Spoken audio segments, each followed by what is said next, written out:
9 hours of LA sports talk all day long. And the All-Star break has arrived in the NBA, which means Slee's taking a few days off. Alan Sliwa. But Andy Kamenetsky is here. And when you hear that music, you know AK's here. And you know he is a fan of our favorite movie, Boogie Nights. May I see it? Really? Please. Meanwhile, Lakers win last night against the Pelicans. Look good at Crypto.com. We're all over it. And Trav is live today at Riviera Country Club for the opening round of the Genesis Invitational. Yes, Tigers on the course today. It's Tigers Tournament. And don't forget, you can be at the 2023 Genesis Invitational. Catch all the PGA stars, including Tiger. Play elevated at the Genesis Invitational. Get your tickets right now. Come to the Riv this weekend. GenesisInvitational.com. Right now, let's get to it. Travis and Sliwa with Andy Kamenetsky, your Thursday right now.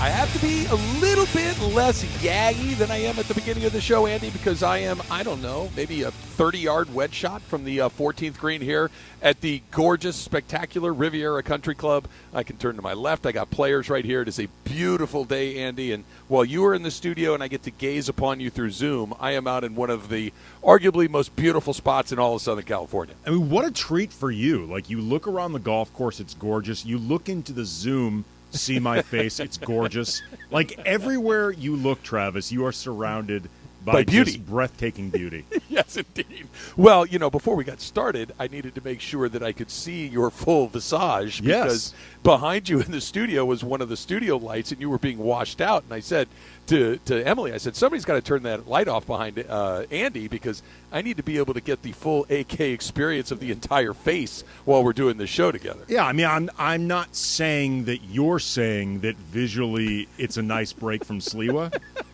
I'm just saying you really wanted to see my face. Yes. Well, you know, whenever, like, no matter where you are, eventually you're going to want to look at something else. And today I got two something else's. I've got Riv on one side, and I've got Andy Kamenetsky on the other. Not a bad way to do it. Yeah. Has anybody been shushing you yet?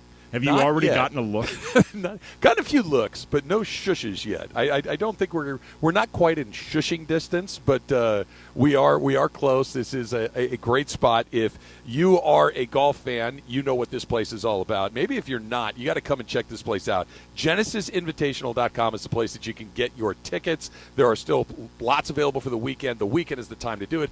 Tiger is obviously going to play today for the first time in a long time, and it is an elevated tour event, which means all the good guys are out here. It's just, and Andy, you know I'm a golf person, so you know how excited I get. I've been coming to this tournament since I was a little kid with my mom and my dad and my friends in high school and all through college. This is just something that I look forward to every single year. Everybody knows I go to the Rose Bowl every year. This is the other thing. Every year, Dodger games, Rose Bowl, and come out and see the guys at Riv. Riviera is I think it's actually the only tournament I've ever been to. Really? I went to it years ago before I was even in this industry. Like, a friend of mine had passes for it and he couldn't go, so I ended up taking it in. And Tiger played in it that year. I have never seen anything like prime Tiger and the way the gallery reacts to it. Like, he was basically the Pied Piper. Yeah. And you would see, like, rushes of people moving from hole to hole to hole, which, to my understanding, is not the way things normally are. Usually people just park and they want to see everybody, and you stay on, like, hole 14, like where you're at right now, and you just take in everybody as they go through. This tournament, because this was, like, really peak Tiger, everyone was just following the guy around. It was amazing. Yeah, it's not quite peak Tiger, but Tiger still has that thing. And, you know, you spent a lot of time around Kobe, so you understand that there's famous, there's professional athlete famous, and then there's that level above and beyond that is like internationally famous, and that even people that don't follow whatever it is that you do, whether it's Kobe with basketball or Tiger Woods with golf, I know that that's Tiger Woods. I know that that's Kobe Bryant. And that's, even now, just when he made the announcement that he was going to play out here this week, it was a totally different thing than if it was just a big golf event with all the best players. It's Tiger's event with Tiger, and even though he hasn't been that for a minute or two, it's still a totally different animal because that level of celebrity is in the building. It's you don't need the last name. Like, the first name will suffice. You know, like the true icons, Kobe, LeBron, Tiger, Ali, you know, Madonna, Travis. Prince, Travis, like all the people that last name, like you're just wasting your breath. You know who it is. Exactly. Exactly. I don't want to get too far ahead of myself right here, but did we see a real basketball team last night? Did we? I mean, I know that I've been skeptical. I know that I haven't been super high. Skeptical, Travis? I know, never. Every once in a while I'll dip my toe in the cynicism pool just to see what it feels like. But I'm watching this last night, waiting to find, okay, well, it's like, well, no, that looks pretty good. Well, hold on, that looks pretty good. They beat a team that's okay, not a great team, missing their best player, arguably, but that was a pretty legitimate NBA basketball team we saw last night at Crypto. Yeah, it was the new lineup, the new starting lineup. Darvin Ham said before the game that he had a couple tricks up his sleeve. And that trick ended up a starting lineup of D'Angelo Russell, Malik Beasley, and Jared Vanderbilt to go along with LeBron and AD. And there's a bit of a cheat code with those three guys in the starting lineup because they played together for years in Minnesota, and then you had Beasley and Vanderbilt playing together in Utah this year before the trade.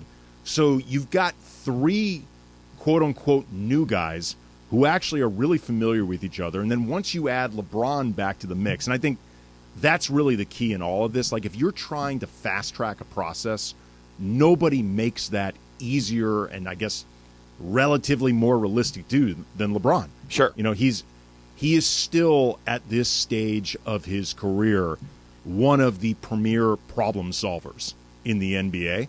And Darvin also talked, too, about how he actually likes the way Troy Brown and Dennis Schroeder and Rui Hachimura, three guys that have been in and out of the starting lineup, particularly when LeBron has been periodically not available. He likes how the three of them play together. So he just decided to move them almost like a hockey line shift. We're just going to put the three of them on the bench together. And, there's still some things I need to see. Like, I'm a little bit skeptical about a D'Lo Beasley backcourt defensively. Sure. Like, how well that's going to hold up. But you're getting the spacing. You're getting the playmaking. With Vanderbilt, you get some defensive versatility. You get a lot of energy. And also, too, you got AD in this game looking like Anthony Davis. And that's, at the end of the day, the key to the whole thing. Of course it is, and we could, and we will, and it's interesting and it's encouraging to see all of these auxiliary pieces performing at an NBA level. But you're right; it's exactly that. It is okay, great. LeBron is the problem solver, and Malik Beasley can shoot, and D'Angelo Russell seems to bring a little bit of energy and swag. He was terrific. He was fantastic, and everything about that you've seen from him so far is very encouraging. And these are all wonderful. But if Anthony Davis is the guy we got last night, let's go. Play anybody. And you feel like you have a chance to beat him. If you get what you get the previous three games, it doesn't matter. It doesn't matter how good D'Angelo Russell is. It doesn't matter if Malik Beasley can knock down some shots or Jared Vanderbilt's doing this, that, or the other thing. That if he's right and available, everything else becomes important. If he's not, it's just window dressing. It just doesn't really matter because Brown and Hachimura and Schroeder, that second hockey unit that you're talking about, those are NBA players that before okay, we're going to need to get performances above their typical line. Now they just need to meet their line. Now they just need to do what it is they do, assuming that the Russells of the world and obviously LeBron and AD are at their point. Everything else just needs to be NBA good, not, hey, I know you're a C student, but I need you to ace this test. We're not asking anybody to ace any test anymore. Just be what you do. The aces will be the aces. Everybody else just needs to do what they do. They don't need to do a little more. Yeah, I mean, it slots guys into their role. Jared Vanderbilt and Troy Brown yesterday did the lion's share of guarding Brandon Ingram, and I thought they did a really good job. Like, Ingram still got shots off. He led a push in the second quarter that got New Orleans back into this thing. But, like, Brandon Ingram's one of the best scorers in the league. He's going to give a lot of guys fits. But Vanderbilt and Brown made him work. Like, I don't think he had too many easy shots. And that's the best you can do with a guy like Ingram who can score from anywhere. Like D'Angelo Russell was able to score inside. He's able to score outside. Like, he provides off-ball utility and just a versatility in the way you can do things that Russell Westbrook, Russ plays one way. Plays like Russell Westbrook. Yeah. And he's like Mariano Rivera threw one pitch, threw a cut fastball really, really fast. And Westbrook still at times can be the guy that throws 105 miles an hour, and it's impressive. But he can't do it like with full command. Can't just do it whenever he wants. And when Russ can't be Russ at full strength, he's not a very effective player. Like D'Angelo Russell, you don't have to tailor as much around him to make everything else work. He is and when blendable. It's not working, Andy, it doesn't send off these waves of "I hate this" that came off of Russell Westbrook.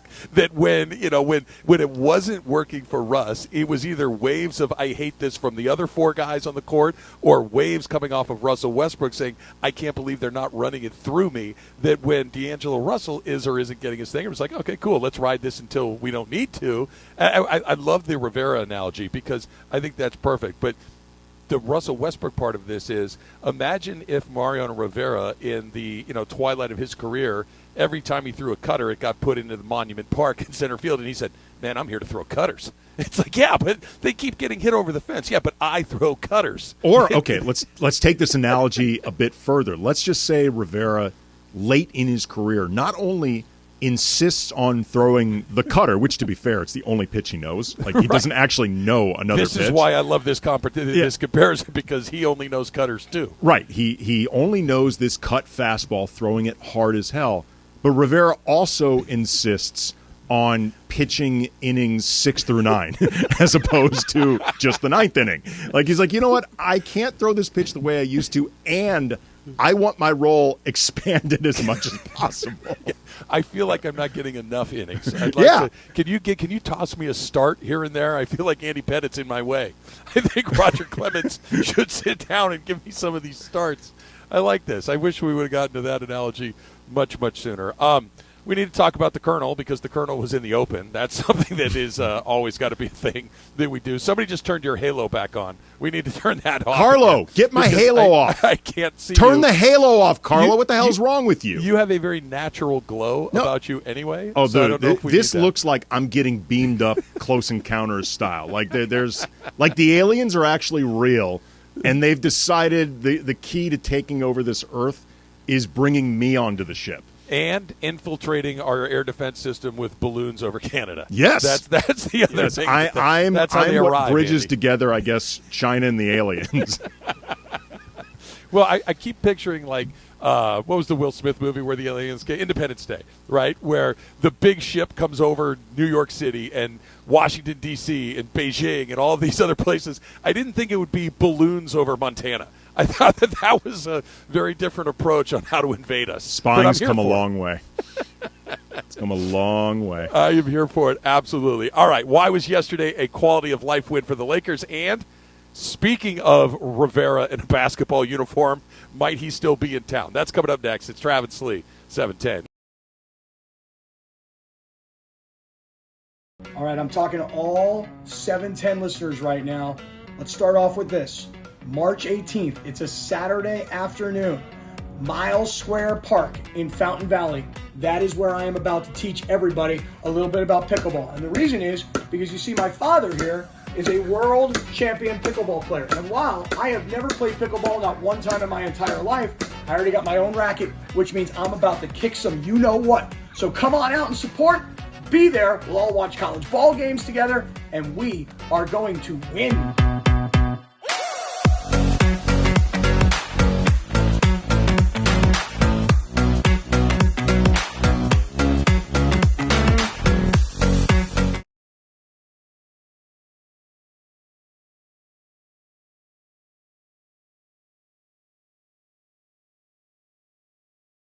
All right, we're reminding you that Pickleball Madness, or March Pickleball Madness, is coming up on March 18th at Miles Square Park in Fountain Valley. It's free for all non-participants, and there's a million things to do, Al. All right, 10 a.m. to 4 p.m. Come out, hang out. We do these events every time we do them. We love having listeners there. We got our Pop-A-Shot Challenge. We got a beer garden going on. So we got everything going on. Don't forget that day. Games for the kids. Bring the kids on out. It'll be a great time. You'll watch me and Al just wipe the floor with everybody because we're pickleball experts. We'll be out in the first round.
Flagship radio station of Lakers basketball, 710 ESPN. Don't forget also all your NBA All-Star Weekend coverage. You can hear all of it while you're in the car this weekend on 710 ESPN. Travis is live at the Genesis Invitational at the Riv, and Andy is making magic in the studio. Let's get back to it. Travis and Sliwa here Thursday right now.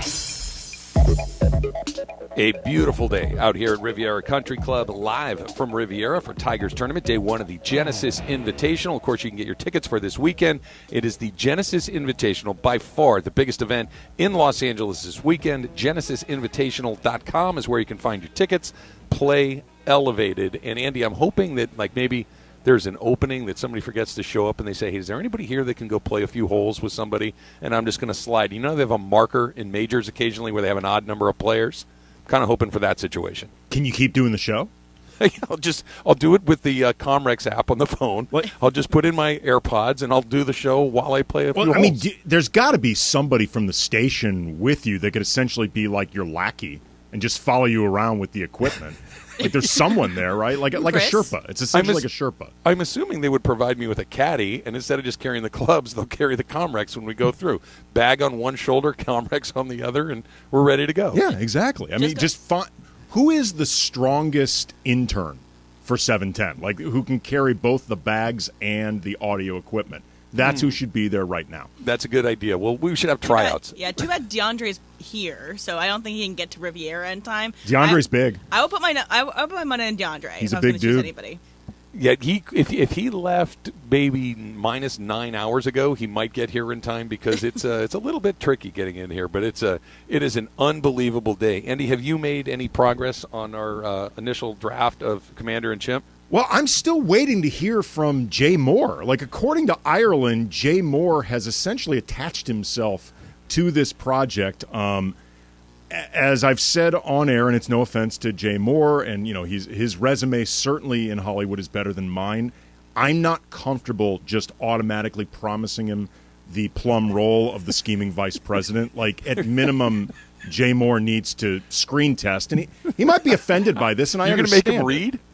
I'm going to make Jay Moore read. And I understand he has much more of a Hollywood resume to lean back on than me, but at the same time, like, this is my passion project, and I can't just give it to anybody. But if Jay Moore wants to attach himself as a producer and somebody that can get this thing fast-tracked, I've already promised him the role of President Bob Johnson, the president who has the monkey that ends up taking over in his stead after the scheming vice president creates intentionally these election ballots with typos, thinking that would be how he ends up president. It turns out the monkey ends up president, and go. I have a question. Do we set it in modern times, Andy? Like, do we try to kind of seize the zeitgeist at the moment? And does he deal with the balloon crisis? Are we talking about international recession? Like, what? Or is this more of a slapstick situation where the monkey is having a banana fight with the vice president in the Oval Office? I mean, this is the beauty of this story, Travis. It's timeless. It can be set in any period. Like, I think you could make it now, and if anything, it doesn't feel satirical enough of our current politics. It could also be a lighthearted romp. It can be whatever you want, because just the simplicity of story, monkey becomes president. I mean, it sells itself in a lot of ways. It really does. So my question for you guys is, one, are you guys going to try to go for Oscars and come out in like November, December-ish, or are you trying to go for a summer blockbuster? And two, I think that you should hire Andy Serkis to be your monkey, because clearly he's the famous bodywork actor. He did Gollum. He was in Planet of the Apes. You need to have him as your guy. Look, no offense, we're just casting a monkey. Yes. Planet of the Apes didn't. We are cast a bunch of apes. That's why. See, Emily, you're off the project. Okay, I'm just trying to add things. You don't share the vision that Andy and I have of an actual chimp being the president. We're not going for gimmicks, Emily. Like, we're not going like Andy Serkis. CGI. Andy Serkis, wonderfully accomplished performer. He's found a really unique lane, and good for him. He's not right for this project. He's simply wrong for this. I'm not doing something also too like cheap Oscar bait. Like, this isn't The Hours. This isn't one of those movies that's just begging. Shakespeare in Love. Like, this movie will get its everything, everywhere, all at once that treatment, the well, March release that comes out. Right, exactly. That movie didn't scream for Oscars. It just got the nominations. Okay. Commander and Chimp doesn't need to grovel. They're going to grovel to us. Yeah, I was going to say, we're going to be taking the meetings. We're not going to be knocking down their doors. Yeah. They're going to be knocking down Release ours. the thing whenever you release it in January. I don't care. It's going to end up getting all the nominations. It'll be the new Silence of the Lambs. If it's great, it's great. People will find it. It's one of these things that you can't try to juice these things. You got to let people find it organically. But I do think that this is an interesting construct. So DJ Trunks on Twitter just tweeted at both of us, Andy, and it says, it's got to be like Gilligan's Island where a random celebrity shows up every episode. I don't like that. No. I feel like if all of a sudden we have the Globetrotters and, somebody that drops in from another era, that's not really what we're going for. No, again, this is a timeless story that does not need gimmickry for it to succeed. We're not bringing in Andy Serkis. We're not bringing in the Harlem Globetrotters. But a monkey isn't gimmicky. It's just the part of the whole thing. No, it's the plot. It's the premise of the Yes. film. The commander in Chimp. A monkey gets elected president because a vice president who is, representative of frankly, the corruption that we see in politics too often right now that prevents this country from moving in the direction it needs to. This vice president is working towards his own means, and despite these actions, ends up putting a monkey in office that, look, spoiler alert, very successful.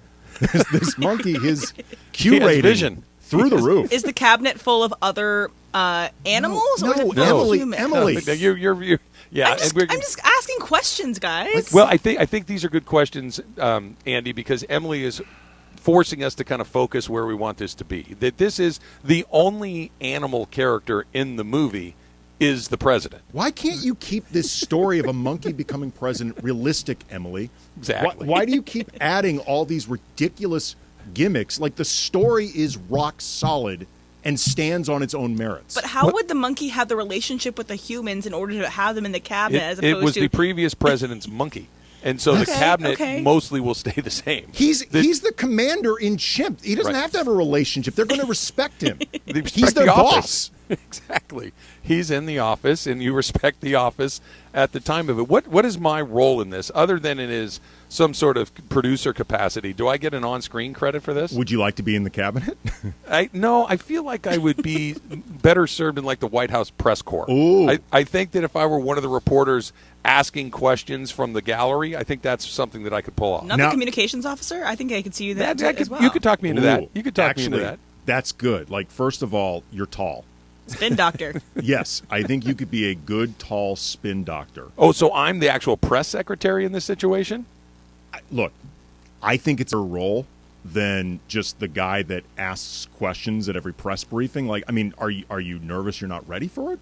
Like, it's an expanded role, Travis. See, I feel like if I were on the press side, I would take a more proactive role in trying to promote the administration's goals and try to exposing the smarmy vice president. I feel like that's something I could pull off. Oh, okay. So you're going to be like a dogged reporter. Yeah, I'm like searching Bob for the Woodward, truth? basically. The president's men. That's you. Exactly. Yeah. All the chimps media guys, something like that. We can come up. It's a working title. We'll just put it up there for the time. Well, being. since it's all going to be men, it's also still all the president's men because all your cabinet is also men. Well, no, look, Oh, it's any going to be ladies? set in modern times. We're going to have a very diverse cabinet of men, women, people from all sorts of backgrounds, and Just no animals. He's but- just no animals, right? Again, Bobo is a monkey, but that doesn't mean he's not progressive in certain senses. Like that he wouldn't take advice from qualified women. I mean, like, give Bobo a little credit. Okay, I guess I judged Bobo too quickly. But you did. Let me just say that. Your questions are getting us closer to the heart of what it is that we need to do. I'm useful the reporter notes. of the story. I'm the Variety writing a piece about You know this. what you are, Emily? Yeah. You're playing right now the role of all of the different studios that we go around pitching who don't understand the story Right. and don't have the vision. But are going to and- give you the money. No. You're the ones that turn us down.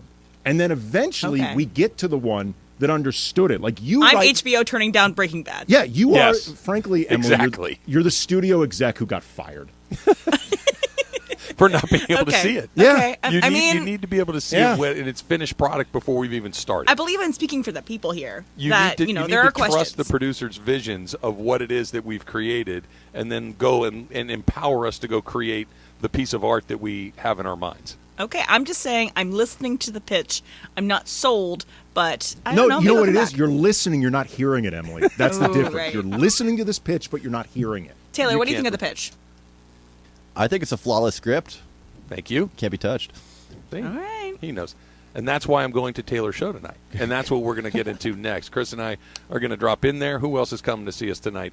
Or to see Taylor tonight, I should say. Plus, Russell Westbrook still in L.A.? Yes, please. That's coming up next. It's Trav and Slee. Andy's in for Slee on 710.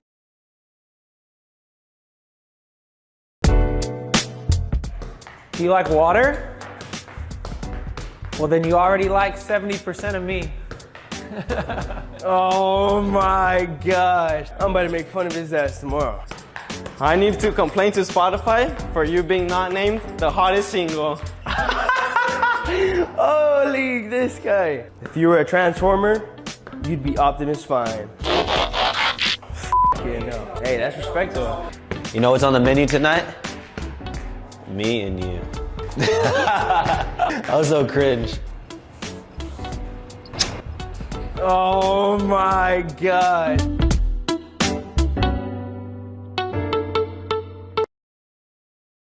All right, I'm talking to all 710 listeners right now.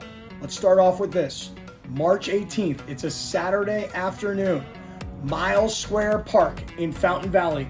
That is where I am about to teach everybody a little bit about pickleball. And the reason is because you see my father here is a world champion pickleball player. And while I have never played pickleball, not one time in my entire life, I already got my own racket, which means I'm about to kick some you-know-what. So come on out and support. Be there. We'll all watch college ball games together, and we are going to win.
Your Thursday coming up in just a few minutes. Producer Taylor's got another edition of Hey, Did You See?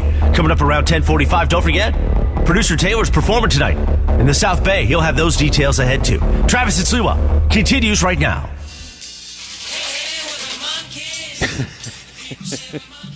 Davy Jones. Was Davy Jones the only one that actually was a musician before they put the monkeys together? I think there was only one of them that actually knew how to play an instrument. The other guys were all actors just running around with like Beatle knockoffs. Yeah, they were all basically Sid Vicious, other than the one musician. I think they learned eventually, though. I don't know. Did they learn? I think so. Learned enough. Speaking of musicians, tonight at the Hudson House in Redondo Beach, 7:30 to 10, none other than our very own Taylor Smith. It is your first solo show, you said, in a while, Taylor? Yeah, it's been about 8 months, I'd say. So kind of nervous to get out there, but it'll be good. So you're going to be on stage for the better part of 2.5 hours. Do you have your playlist set up? Can you give us a preview? Like what sort of music people are going to hear if they come out and see you tonight? Yeah, I do a lot of covers. I play some originals too, but my covers are mostly like Neil Young, Jack Johnson, Johnny Cash. I do Arctic Monkeys, a lot of stuff. So how many originals are you going to play? Depends on the reception, but probably 5 or 6. Reception's going to be great. We're going to be a great audience. We're going to see what happens. How many friends are you bringing? Maybe 10 or so. 10 people said they'd show up, but I don't know. That always varies on shows. It just. What about you, Em? Are you going solo or are you coming with friends? I'm bringing like 2 of my friends, which will be fun. Well, we're a good crowd. Andy, refresh my mind. The last time we went to see him, did you come? There was a lot of people there. I don't remember if you were there or not. No, I've never seen Taylor play before. I was curious, how do you go about choosing your covers? Because like there's an art to both doing a cover and choosing a cover. Right. It's stuff that suits my voice mainly. I have a deeper voice, so that's why I do like Cash and stuff. And other stuff that I listen to every day because if I enjoy it, then I think it's going to come out through the song. Yeah, when I was in high school, I played in a garage band. I was a drummer, and I'm a terrible singer, but I ended up doing lead for Walk on the Wild Side because I had the deepest voice in the group. Right. And our actual singer, we thought sounded weird doing that song because his voice was too high. Could you give us a few bars, Andy? Little Lou Reed.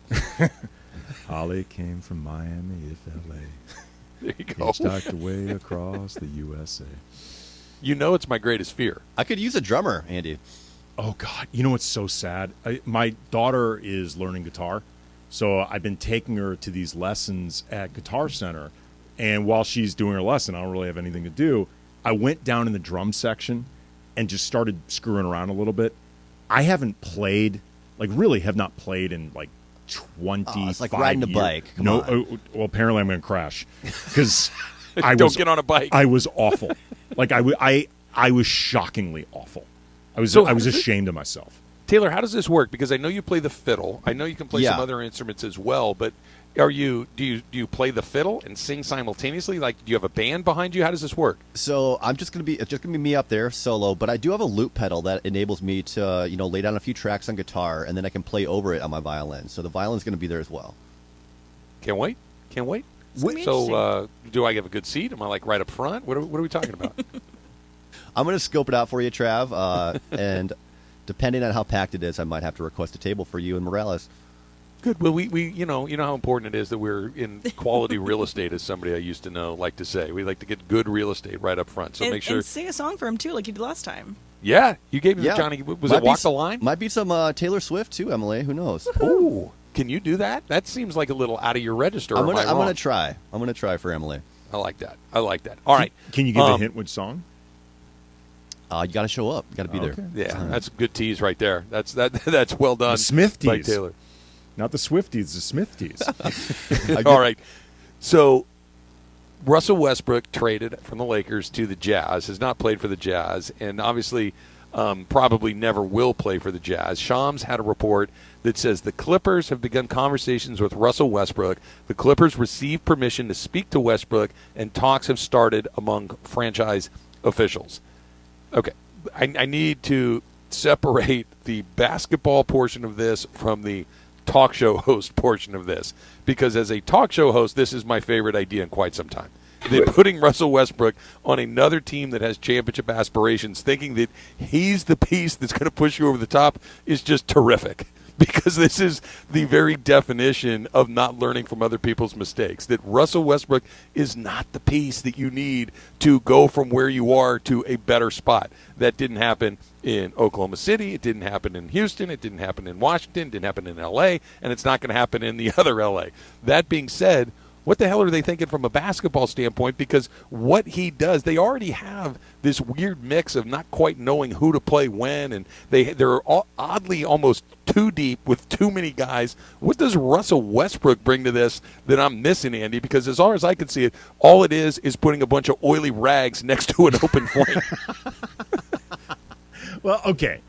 Acknowledging all the things that you are talking about, and as I said earlier in the show, I have always called Russell Westbrook the least blendable player in the NBA. Mm-hmm. Like he is not somebody that you just drop into your mix and say, and go. Right? Like the rest is just going to figure itself out. The hypothetical argument for this, and I want to make it clear, this is not my argument. I'm just saying it's the hypothetical argument that is based in some degree of basketball logic.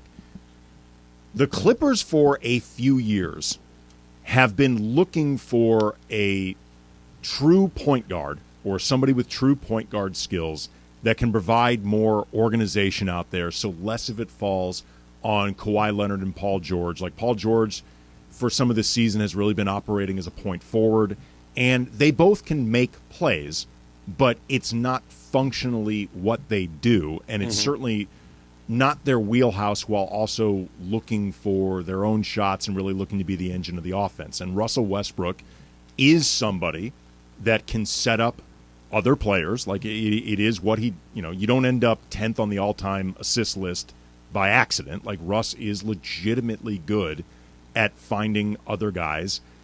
Also, you look at the shooting that the Clippers have, that the Lakers did not have this season, certainly not last season. There is theoretically more space on the floor for Russ to operate in, and you could maybe maximize Russ's ability to find open shooters, which, again, he is legitimately very good at. Okay. And if the Clippers want to get out in transition more, find ways to do it, Russ is legitimately good at getting teams into transition. It was actually one of the positives that he brought to the Lakers this year. The Lakers were often better in transition, and Russ is really good at just pushing that tempo. So those are the arguments that you could use to where it would make sense. The reasons that it doesn't make sense is he's Russell Westbrook. He's Russell Westbrook, but also just he is a difficult guy to blend in when you have a full runway to make it happen. Trying to figure it out with like 22 games. I know he's played with a couple of these guys before, particularly Paul George. I know those guys, it seems like there's a fair amount of Clippers that want him there. Like, if nothing else, they have convinced themselves that they need a point guard. I just look at the issues that they had with John Wall, who's a really similar player to Russ. And while I think Russ is better at this stage of his career than John Wall is at his stage, they're still the same issues. And ultimately, I think they're going to be exactly the same with Russ. Yeah, well, look, I like the phrase figure it out. And like you said, figure it out for different reasons. I'm going to use what you said differently because this seems to be the roadblock that he has run into in a variety of other places. And really everywhere he's gone, maybe with the exception of Washington, that the figure it out portion is you're not the guy that this runs through. He needs to figure that out. That, yes, you can set some guys up. You can push tempo. You can do some things, like you said, that have made him one of the great players of his generation. But he's not one of the great players of his generation anymore. He has become something other than that. He is on the backside, out here at Riviera today. I'll use the golf analogy. He's on the back nine of his career. He's probably somewhere around the 17th tee, maybe even the middle of the 18th fairway.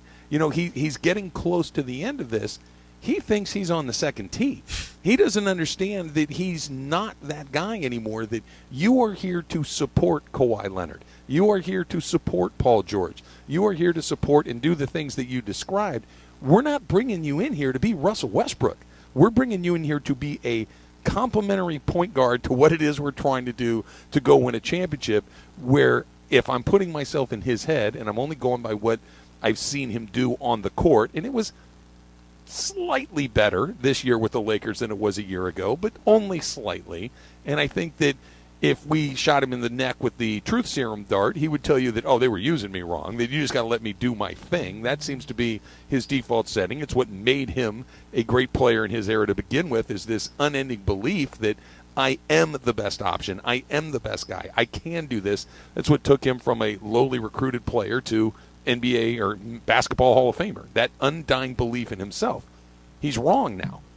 And I don't think that he's come around to the understanding that you are a part of this. You aren't the this of this. And the Clippers already seem to have a weird dynamic where whose is this and who's the guy that's going to say the thing at the most important time. I think that that's what they're missing more than anything. They're not missing good players. They're not missing a good coach. They have Ty Lue's a good coach. What they're missing is this understanding that, guys, I got this. Not this, well, is he going to show up today? Is he not going to show up today? Is he comfortable today?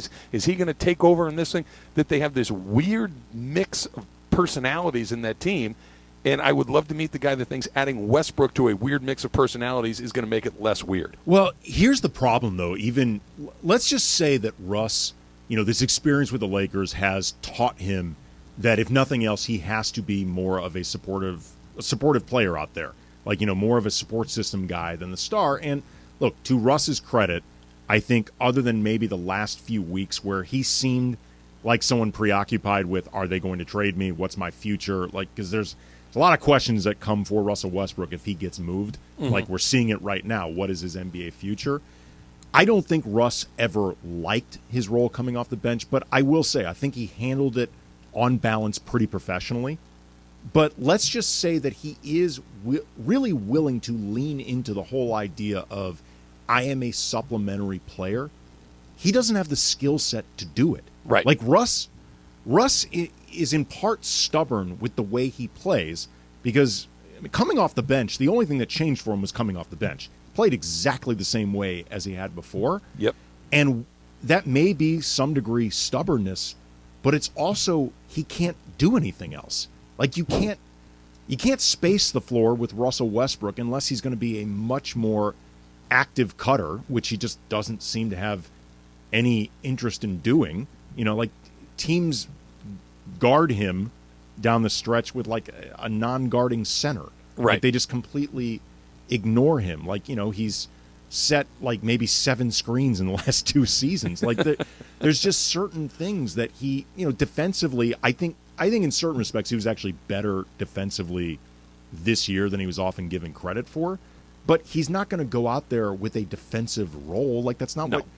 And some of that I think is bad habits over the years, but some of it's just it's not what he does. No. Like what? Well, this is my this goes all the way back to the original acquisition. And we can pick this up, and we'll hear from Clipper fans and everything else. But don't ask somebody to do a thing they've never done before. That is a bad philosophy. That if you need shooting, don't bring in somebody that doesn't shoot. If you need passing, don't bring in a guy that takes in a million shots. If you need defense, don't bring in a guy that's never been a good defender and say, oh, he's going to be a defender. No, he's not. He's going to do exactly what he's done everywhere else, and that's what the Lakers didn't get, and that's whoever signs him next is probably going to get that exact same thing.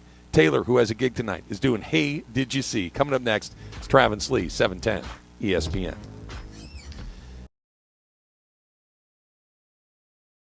All right, I'm talking to all 710 listeners right now. Let's start off with this. March 18th, it's a Saturday afternoon. Miles Square Park in Fountain Valley. That is where I am about to teach everybody a little bit about pickleball. And the reason is because you see my father here is a world champion pickleball player. And while I have never played pickleball, not one time in my entire life, I already got my own racket, which means I'm about to kick some you-know-what. So come on out and support. Be there. We'll all watch college ball games together, and we are going to win.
Travis and Sliwa, and it's time for the segment we do around this time, 10:40 a.m. on Tuesdays and Thursdays. Hey, did you see that sky today? Did you guys see that?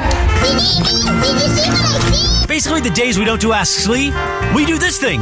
It's called Hey, Did You See? Did you see that? I thought I did it. Did you see the memo about this? I mean, I'm excited. You can tell by my read. Hey, did you see? Did you happen to see? It's time for Hey, Did You See? Hey, man, did you touch my drum set? Have you read this? Right now on Travis and Sliwa. So, Taylor, is it a good idea on a Hey Did You See day for you when you also have a gig that night for you to kind of be leading this thing, or do you need to save your voice, or how does this work? I think actually the more I use my voice during the day, the better it gets. I found that. So this is like a little warm-up for you? You don't just crack your knuckles and walk on stage? Because otherwise we know I wouldn't be talking, so this is good for me. I know your deal. Yes, indeed. All what do right. you got for us? Did you see that a mother of 7 from Poland recently gave birth to quintuplets? Oh. So she and her husband already had 2 pairs of twins before this happened. So what would your reaction be if you found out your wife was giving birth to an entire starting 5? Trav?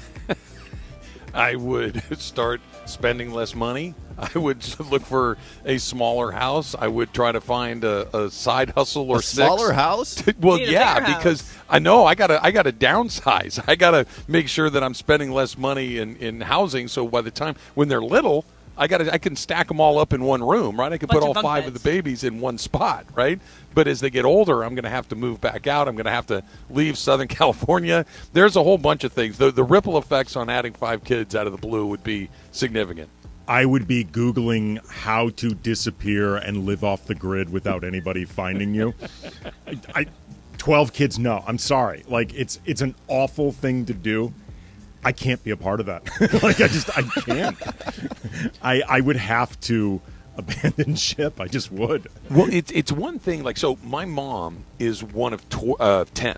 Okay, my mom is the second oldest of 10 children, and this was a million years ago or whatever. Sicko grandparents did you have? There was nothing good on TV, and so stuff happens. No They were twins, rabbits. just 10 different pregnancies, and it was kind of normal, shall I say, because it just kind of one after the next. You didn't have 12 of them in the house at one point, but if you had 5 infants, so look, everybody that's a parent out there knows this. 1 infant makes you want to, stick your head in the oven at least once a day. It's incredibly difficult. 5 of them going bananas at the same time, not a chance. You're out of hands. You don't have anywhere to, like, if you have the kids, 2 I think is probably the most that you could probably do at one time. I'm thinking about if I found out that I was having 5 children at once. Just imagine what that's doing to your body. Like, no, thank you.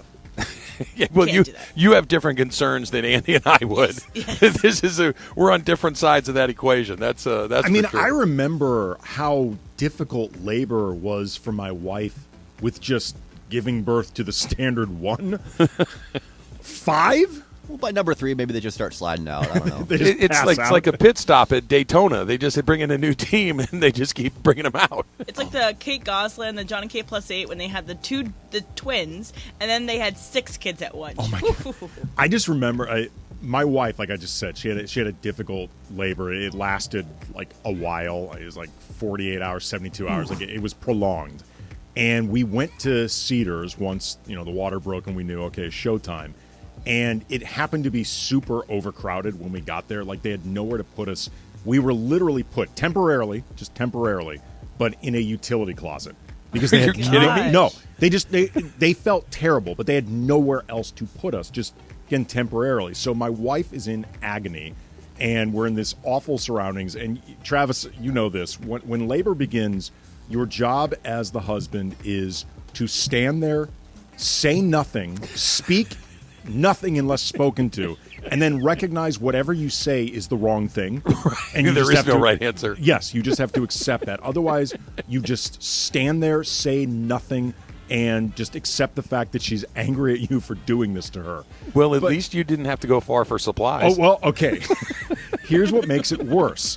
We're in this closet, and this tech, or I don't know what his job was, he comes in. I think the term is janitor.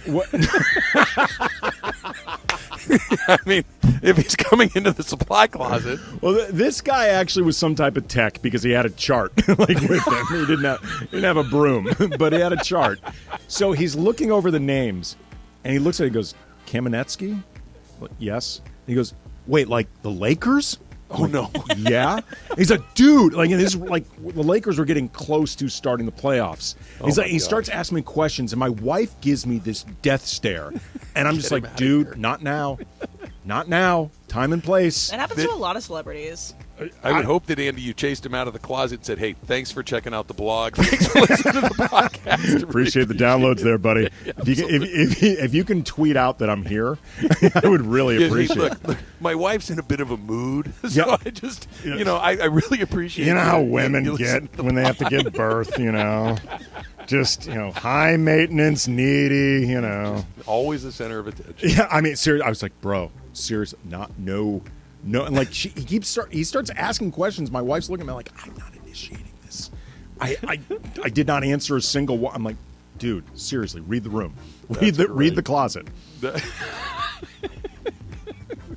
What else, Taylor? All right, let's do another one. Did you see that a recent survey found that 15 to 20% of the U.S. population are consistently late? So, Andy, do you show up early or late on Hangouts, and why? I used to be so habitually late that my friends, like in high school and college, used to tell me the wrong time just to try to get me there like half an hour late as opposed to 2 to 3 hours late. They would be like 2 hours. Oh, I was awful. They used to be like, we're meeting at 7 o'clock real people time, not Andy time, like not whatever. When we talked about, I was in a band. We used to have practices at my place, at my parents' house, in part because drums, all that equipment, but also it was the only way they could guarantee I'd be at practice on time. But honestly, ever since getting into this industry, I have now become trained to be early because you cannot be late with as much live stuff as I do. Yeah, I don't know if it's that I've been in a career that you just described basically since I became a working person. I don't know if it is my background in athletics as a college person and a high school person. You have to be on time to those things. If you are late to practice, if you are late to games, that's a very bad thing to do. If you are late to your radio show, you don't have a radio show for very long. So yeah. I don't know when that got hammered into me, but I am the opposite. If I'm more than a minute or two behind schedule at any given point, I start to go into full panic mode. It drives me crazy. I'd rather be an hour early than a minute late. So it very, very rarely happens. Okay, let's do one more here. Did you see that according to research, the average American starts feeling old at the age of 47? So, Trav, do you feel old, and what's the best way to stay feeling young? Old man. What did you say, Em? I said old man. No, I will say this, that at 50 years old, that was the number that made you go, yeah, that you can't lie to yourself that you're in a different spot at that point, because you're not. Even if you get the over in your life, you're more than halfway done. But the answer is, how do you not feel old? Is surround yourself with people that still like to do fun stuff. It's when you get holed up in the house. It's when you get really stuck in your habits and don't go try new things and don't go to new places and see new things. But surround yourself with people that are active, you're good to go. The key for me has basically been, I get told by a lot of people that I look younger than my age, and more specifically that I look younger than Brian, my younger brother. Like that's helped me out a lot. Like, as long as I keep looking younger than him. So just keep Brian around. Yeah. Why do you think we still have a partnership? It's not his work. Now we know. Yeah. Outstanding. I need to get my younger brother, unfortunately, looks younger than I do, so that's not really an option that I have. All right, Shohei Ohtani is in Arizona getting ready for spring training, and Angel fans, I got very bad news for you. You're not going to like what he had to say at all. That's coming up next. It's Trav and Slee. Andy's in for Slee on 7.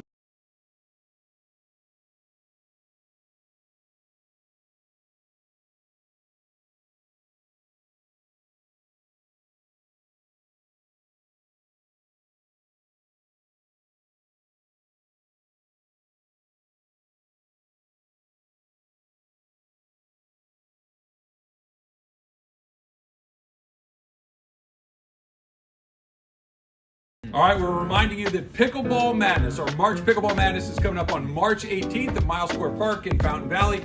It's free for all non-participants, and there's a million things to do, Al. All right, 10 a.m. to 4 p.m. Come out, hang out. We do these events every time we do them. We love having listeners there. We got our Pop-A-Shot Challenge. We got a beer garden going on. So we got everything going on. Don't forget that day. Games for the kids. Bring the kids on out. It'll be a great time. You'll watch me and Al just wipe the floor with everybody because we're pickleball experts. We'll be out in the first round.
Radio station. And it is Travis and Sliwa, your Thursday. Lakers win last night. We're all over at your flagship radio station of Lakers basketball, 710 ESPN. Don't forget also all your NBA All-Star Weekend coverage. You can hear all of it while you're in the car this weekend on 710 ESPN. Travis is live at the Genesis Invitational at the Riv, and Andy is making magic in the studio. Let's get back to it. Travis and Sliwa, your Thursday right now. That might be able to get me a membership out here at Riviera permanently. I feel like this is the spot for me. I feel like I could spend a couple of days a week out here. I feel like for these type of questions, your go-to solution just be call Keyshawn. It's probably not a bad way. I mean, Key's got a few hookups. I was going to say Key is probably the most powerful person that you're legitimately friends with. Yes. Yes, I think that's true. I think that he certainly has he has the ability to open more doors than anybody else. Yeah. I mean, Key can make things happen. I'm doing it. He's in the NIL game right now with I'm going to text USC. him after the show and just say, who do you know in the Palisades that can make this happen? Who does Key know in the Palisades? I'd say roughly the Palisades. Everybody that's here. So I am live at Riviera Country Club. It is, of course, Tigers Tournament, the Genesis Invitational. Today is day one of the tournament. Of course, it is a 4-day event. It is an elevated event. Play elevated. You can get your tickets for the weekend at genesisinvitational.com. It is the biggest event going on this week and is one of my favorite weeks every single year that get to come out here and watch these amazing players at this amazing course. And this is one of these things, like LA kind of gets, I don't know if it's a bad rap, but it has the reputation of, the second something gets a little old, they tear it down and do a new thing. This place has been here since the 20s. And it still has this unbelievable charm and this unbelievable venue. I don't know if they got lucky or they had this unbelievable vision, but this thing has basically been here since right after World War I, and it just looks as good as it is the day that they open. It's terrific. I'm glad to hear that, actually, because I do think L.A. loses a lot of its landmarks, and it sucks to see. They lose history. You do, but there's a ton of it. You'll like this. You're a movie person. So where I'm sitting right now, I'm at between the 14th tee and green, and I can look over to the 13th hole, the green. There's the bogey tree, and you might be thinking that the bogey tree means that bogey like you won over par in golf. That's not what this is. That is the bogey tree for Humphrey Bogart, who used to live right behind the golf course, and he would come out and smoke cigarettes next to that tree while the golfers would go through. I was just going to say, that hole must have just reeked of smoke because that guy lived on. It was basically cigarettes and booze was his entire diet. Yeah, that seems aggressive. That was the 30s or 40s or whenever he was knocking around, but it's a lot. Well, this is back when doctors would actually prescribe that. Like, you'd go to get your physical, and the doctor would have a cigarette in his mouth asking you why you're not smoking enough. Okay, so, all right, this is a fun game. What is the thing that we're doing to ourselves now that 30 years from now you're going, wait, you used to do what? The doctors smoking as they would give you your exam seems like a fantasy land. There has to be something that 30, 40, 50 years from now we're going to say, no, you didn't really do that, did you? Wow, that's a really interesting question because, I think everybody at this point now knows whatever damages that can be done to your body through alcohol. Mm-hmm. There's no longer a mystery about it. I'd say that's a conscious decision to do that. And I'd say big tobacco has been exposed. Yeah. I got one for you. Sure. What about social media? I feel like we already know. Do we know? Do we know, just and maybe just in a broader sense, just to kind of give it the boogeyman name, the algorithm. Where you just go further and further into these wormholes that are specifically TikTok. designed for you. Yeah, Emily, exactly like that. That this thing if you spend more than 20 minutes a day looking at this stuff, your brain is irrevocably altered to, conspiracy theories or whatever it may be. Yeah. You get your brain DNA altered through this stuff. I feel like we know, but we just don't know the extent of it yet. We're going to know, like you said, in future generations, there will be more studies, there will be more definitive data over the span of time, that sort of thing. But the truth is, and this is something I've been aware of for a while, human beings, we're not wired to be this connected with this many total strangers. Exactly. And have the ability to communicate en masse with virtually no repercussions whatsoever. Yeah. Well, we're none not that wired we know for of, this, at man. least. No repercussions that we've put our finger on to this point. No, I mean, you can be a total a-hole to somebody with no repercussions. The way we can be just super aggressive without any accountability, that as an offering is something that we are not, as a global society, equipped to handle. We're just not. Bring back the cigarettes. All I'm hearing is just Marlboro Lights for everybody. Let's go back to the old school. I so wish they were good for you.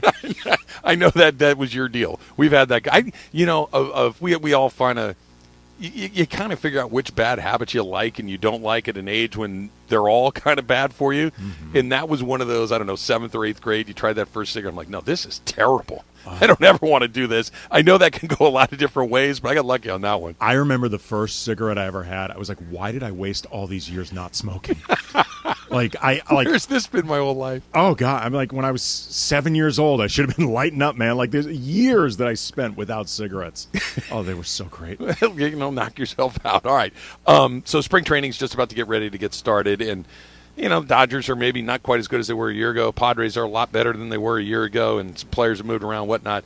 The story, I think, at least in spring training at this point, is what happens with Ohtani, because Ohtani is one of one. I don't want to say we've never seen it before, but we haven't seen it in the better part of 100 years. Babe Ruth is really the only other guy that kind of did this, and he only did it for a period of a couple of years before he was an outfielder exclusively. You're talking about the most prodigious power hitter, maybe outside of Aaron Judge, and maybe the best pitcher in the American League. He's the same guy. He does both of those things. He's up for free agency at the end of this year. This is his 6th season with the Angels, and is he coming? Is he going? Is the story, at least of right now. Will they wait to trade him? Will they trade him early in the season? Will they wait for the deadline? Will he leave as a free agent? Will he re-sign? Et cetera, et cetera. He was asked when he showed up at spring training about whether or not he was open to a contract extension twice. He never really gave a definitive answer that, yes, I am interested, or no, I'm not interested. But what he did say was, as of now, I'm an Angel, and that's what I want to focus on. He went on to say that I'm not really thinking about free agency right now. I've never been a free agent, so I don't know what it feels like.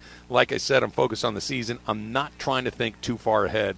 That's what Ohtani said. And if you are an Angel fan, all I'm hearing is dun, dun, dun, he's gone. I mean, he's been dropping these breadcrumbs along the way about he wants to win, that he doesn't like losing, he doesn't like being out of it by the middle of the 4th of July or whatever it is. But anytime, look, if you just want to get this thing to go away, say, of course I'm interested in an extension. We'll see what happens. And it kind of goes away. But this, I'm an Angel for now is just a big lead balloon in the room. Look, he did not come all the way over here and, quite frankly, to do double the work of everybody on the Angels. Right. To have this few wins to show for it.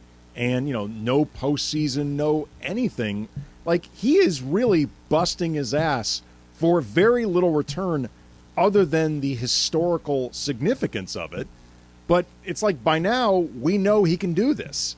You know what I mean? Like, at this point, it's like, do I just want to keep doing this over and over with very little to show for it? And it's not like the rings game in basketball. Like, baseball players don't really get judged by Doesn't championships work like that in baseball. Yeah. the same way like quarterbacks in the NFL do or NBA players do. Like, baseball, you need teams to make things happen, and I think everybody understands this. And like, unless you've just been a postseason disaster, nobody holds it against you.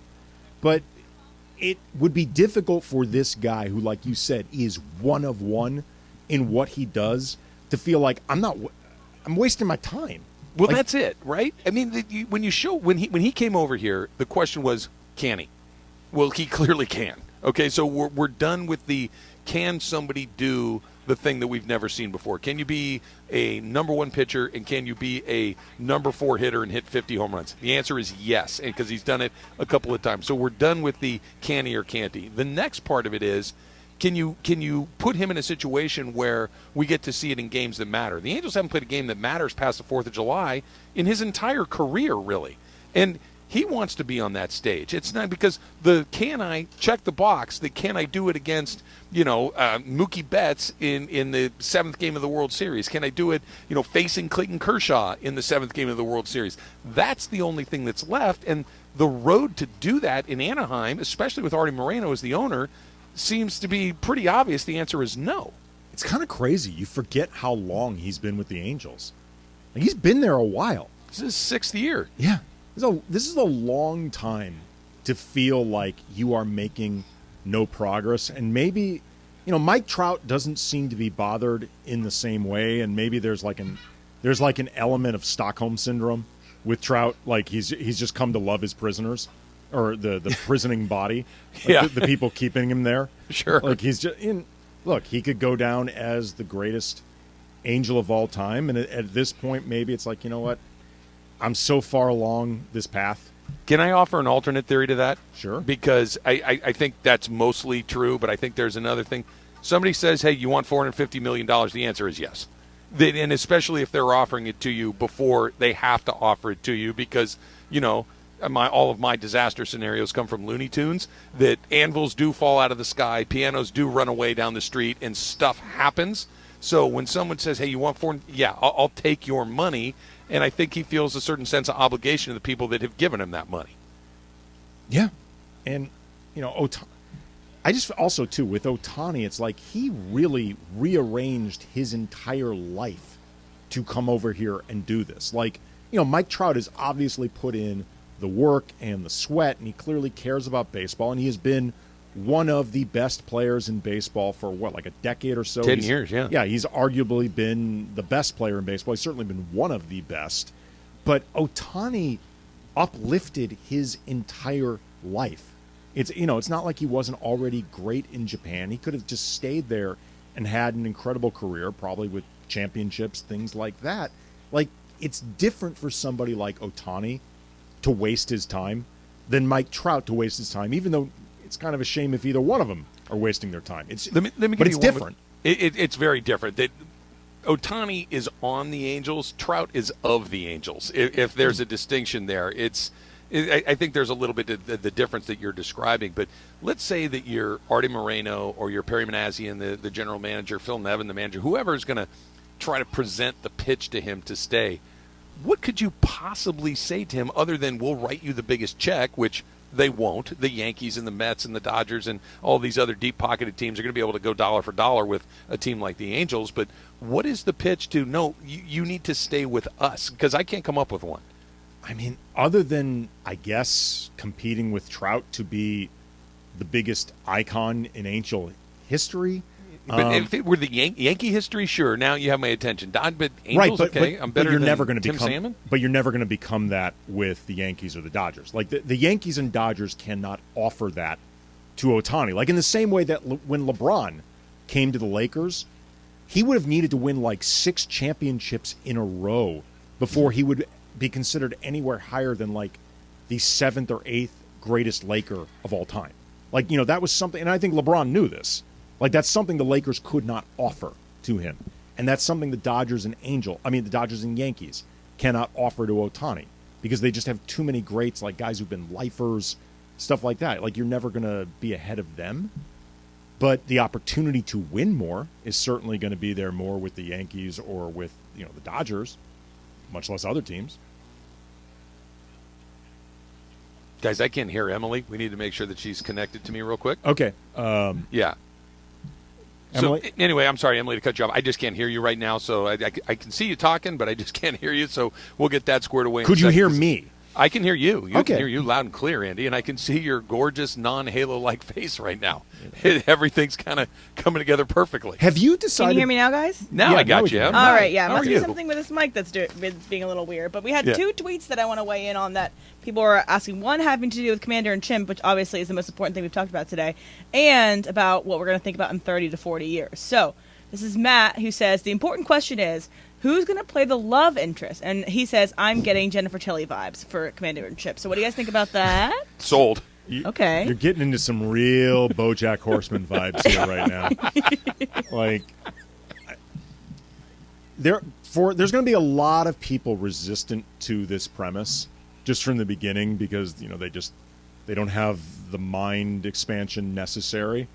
You start throwing in Monkey dating Jennifer Tilly, might turn a few people off. Yeah. Then again, Shape of Water did pretty well. Yeah, it won an Oscar. We'll focus group this. We'll see what resonates and what doesn't. We'll make some Now, decisions okay, from there. you could, though, have Jennifer Tilly as the love interest of either the former president, Bob Johnson, or the scheming vice president. Works. Look, I like Jennifer Tilly attached to this. I think this would be interesting if she were inclined to get on board. But, yeah, we can find a role She'd have to for her leave the along poker way. circuit. Yeah, she's a pretty good poker player. She along is the way. really good. She's no quite doubt. good. No doubt. And I have one more, too. Also, driving. This is from JC. He says, in 30 to 40 years, all cars will be self-driven, and people will ask, seriously? You used to drive yourselves everywhere? Yeah, check your news feed as that gets done and see how that's working out. And we can. We're not there yet. No, we're not. We are definitely not. All right. LeBron played last night, and the Lakers looked. Andy, can I say it? Did they look good? They looked really, really good. They look good. They look pretty darn good. That's coming up next. It's Trav and Slee.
At 11:30 a.m., producer Emily has an all-new, fresh edition of Factor Cap. Don't miss it, coming up around 11:30. Travis and Sliwa continues here Thursday right now. A little bit of sad news, Andy. Baseball Hall of Famer Tim McCarver, seeing him come on Twitter, that he just passed away, 82 years old. I know you are a St. Louis. How do I say that? What's the proper I'm from conjugation the of it? You're from the the Lou, and I'm proud. And, of course, Tim McCarver spent a good portion of his career there. A lot of people roughly our age grew up with Tim McCarver being the color voice of national baseball on Fox for years and years and years. 82 years old, Tim McCarver passed earlier today.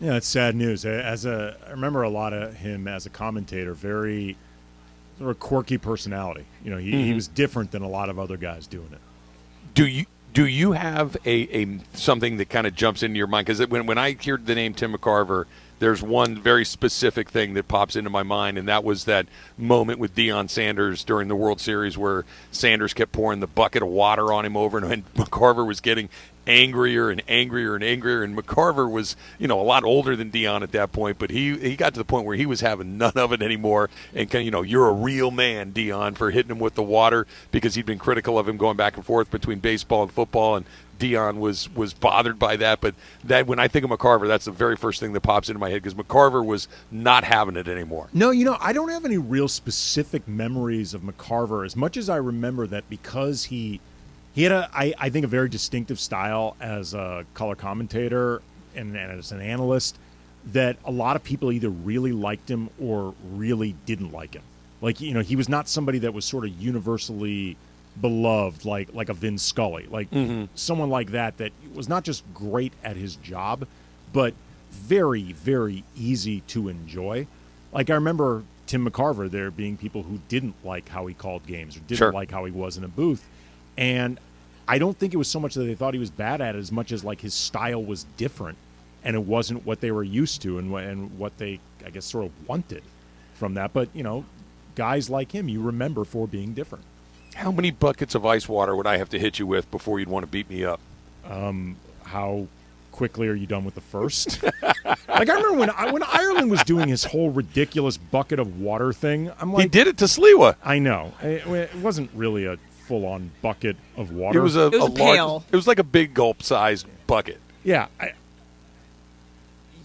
You better have your hands up. That's all I'm going to say. Because, at that point, you're just using me as a prop. And I'm not here to be somebody's prop. No, that you better pick that person very, very carefully, Yeah. because that's one of those things. Like, I always use this as the ultimate example. There are some people think that we're going to do the routine of going to have a fight, and then there are people that are there to fight. I go back to when Chris Paul and Rajon Rondo got into it a few years ago, and Chris Paul thought we were going to do the thing where I pretend I want to fight and you pretend you want to fight, and we both wait for our teammates to get there and separate us. Rajon Rondo was there to fight. And then the second Chris Paul said something that got him to we're going to fight, Rondo's hand was already halfway to his face. Yeah, I mean, that's the difference. I'm not declaring myself like this, universal badass whose fists need to be registered with the government or something like that. I'm just saying. I think you are. I'm saying I'm not declaring it. I know what I am. I'm not going to react well to that. I'm not going to like that. Like, I'm not, like, Sliwa maybe is just better equipped to roll with it or, yes-and it. I will yes-and damn near anything. I don't think I'm going to yes-and that. I think he has the quiet fury of a secret agent. That's kind of what Slee does. He has a quiet fury of a secret agent and then plots for the future. Well, he can't tip his hand. Look, if he lets it out of the bag that he has a special set of skills, then the jig is up. Yeah, it's then all we will all about know what he's doing when he's not here. So this is one of these things that I have to pretend that I'm this mild-mannered. He has to always be in Clark Kent mode around us. Yeah, I mean, he has to maintain a cover, and then when that person is sleeping, Sliwa will kill him. There you go. All right. So Embiid is saying he's playing with the idea of whether or not he's going to play in the All-Star game, that he's nursing an injury. He wants to be ready to go for the last portion of the season, et cetera, et cetera. LeBron had missed the previous 3 games. He played last night. All-Star game coming up before too long. That's the next event on his calendar before they come back and take on, I think it's the Warriors is their first game coming out of the All-Star break. They have to have him. Without LeBron being not just healthy, but playing the way he has most of the season, their chances go from slim to none. should he just, I'm not saying don't go. I'm not saying don't put on a suit and, high five guys and pick your team and do all that stuff. But does he need to run up and down the court even 10 times, even if it's at 30% speed? Because he's played in, 10 million of these before. It's not like this is the last one he's ever going to get a chance to do. This just feels like one that if you were going to skip it, this is the set of circumstances to say, you know what, I don't think so. Well, the way I see it is he should play in it, finger quotes, but not play in it.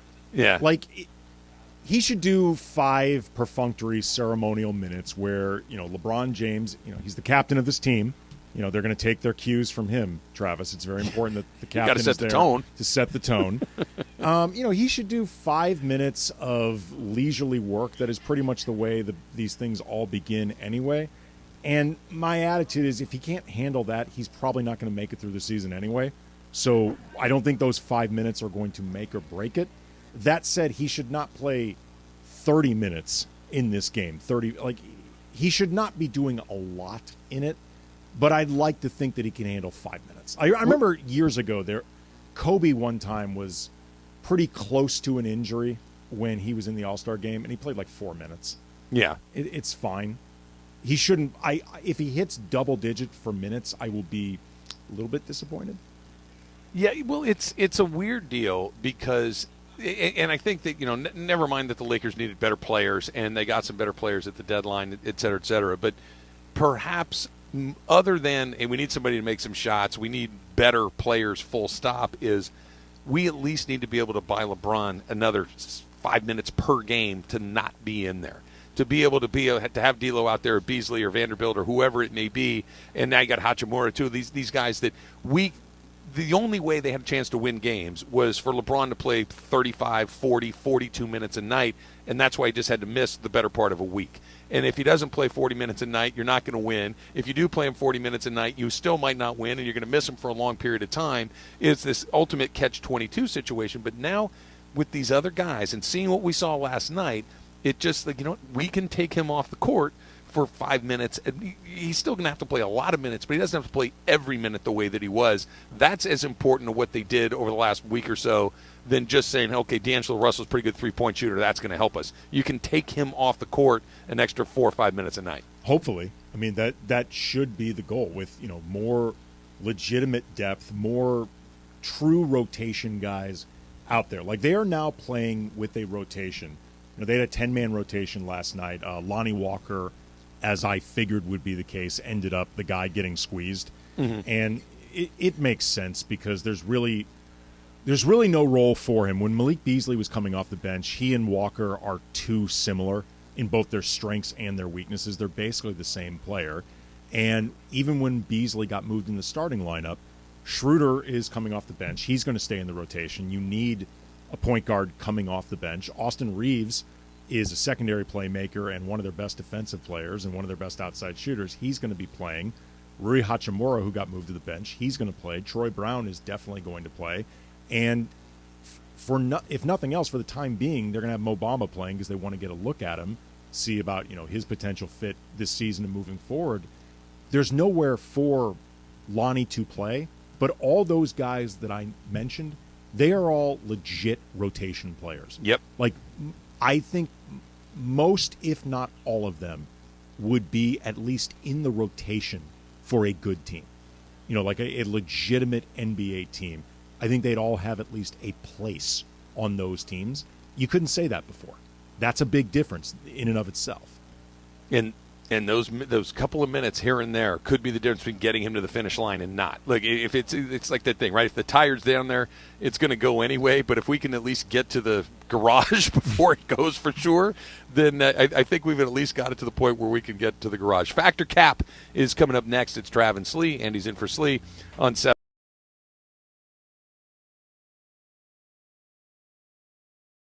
All right, I'm talking to all 710 listeners right now. Let's start off with this. March 18th, it's a Saturday afternoon. Miles Square Park in Fountain Valley.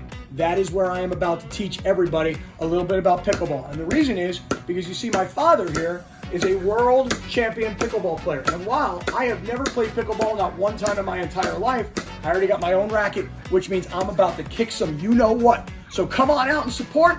be there. We'll all watch college ball games together, and we are going to win.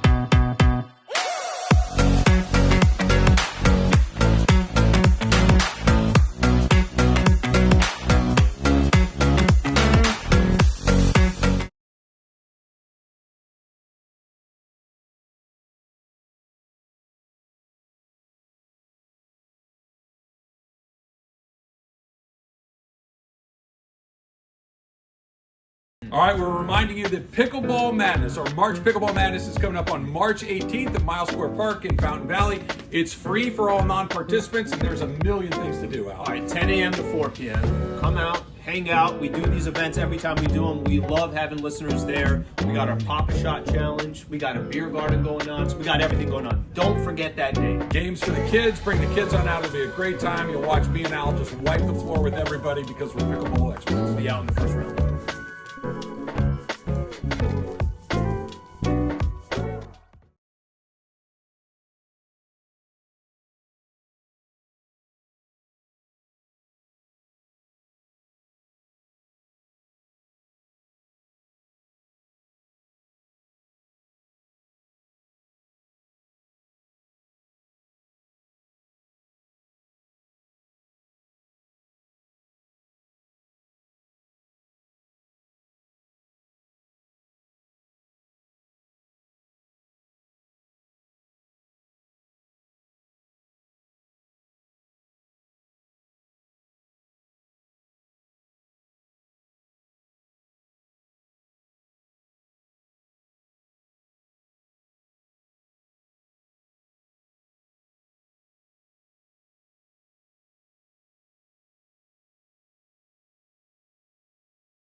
Cap. That's so cap, Dan. Everything I've said is a cap, but I'm going to go back. First of all, it's not a cap. It's no, it just is a cap. Welcome to Factor Cap. Hey guys, Travis, Tiger brushed by you, introduced himself to you yet? And I'm so hoping glad that to meet you, the Travis Rogers. I'm hoping that maybe we meet up for a drink later and just kind of, connect. No, he's teeing off at about noon from number 1, so I don't think he's going to get to where I'm sitting here on the 14th hole by the time that I'm done for the day. But rest assured that the second that I am done at 112 with Super Crosstalk M, I'm going to go find Tiger Woods and enjoy the golf. Maybe 115. Maybe All when, right. we'll see. All right, so up first, this one I just, randomly thought about, but Air Bud is more believable than a chimp president. Andy, Factor Cap.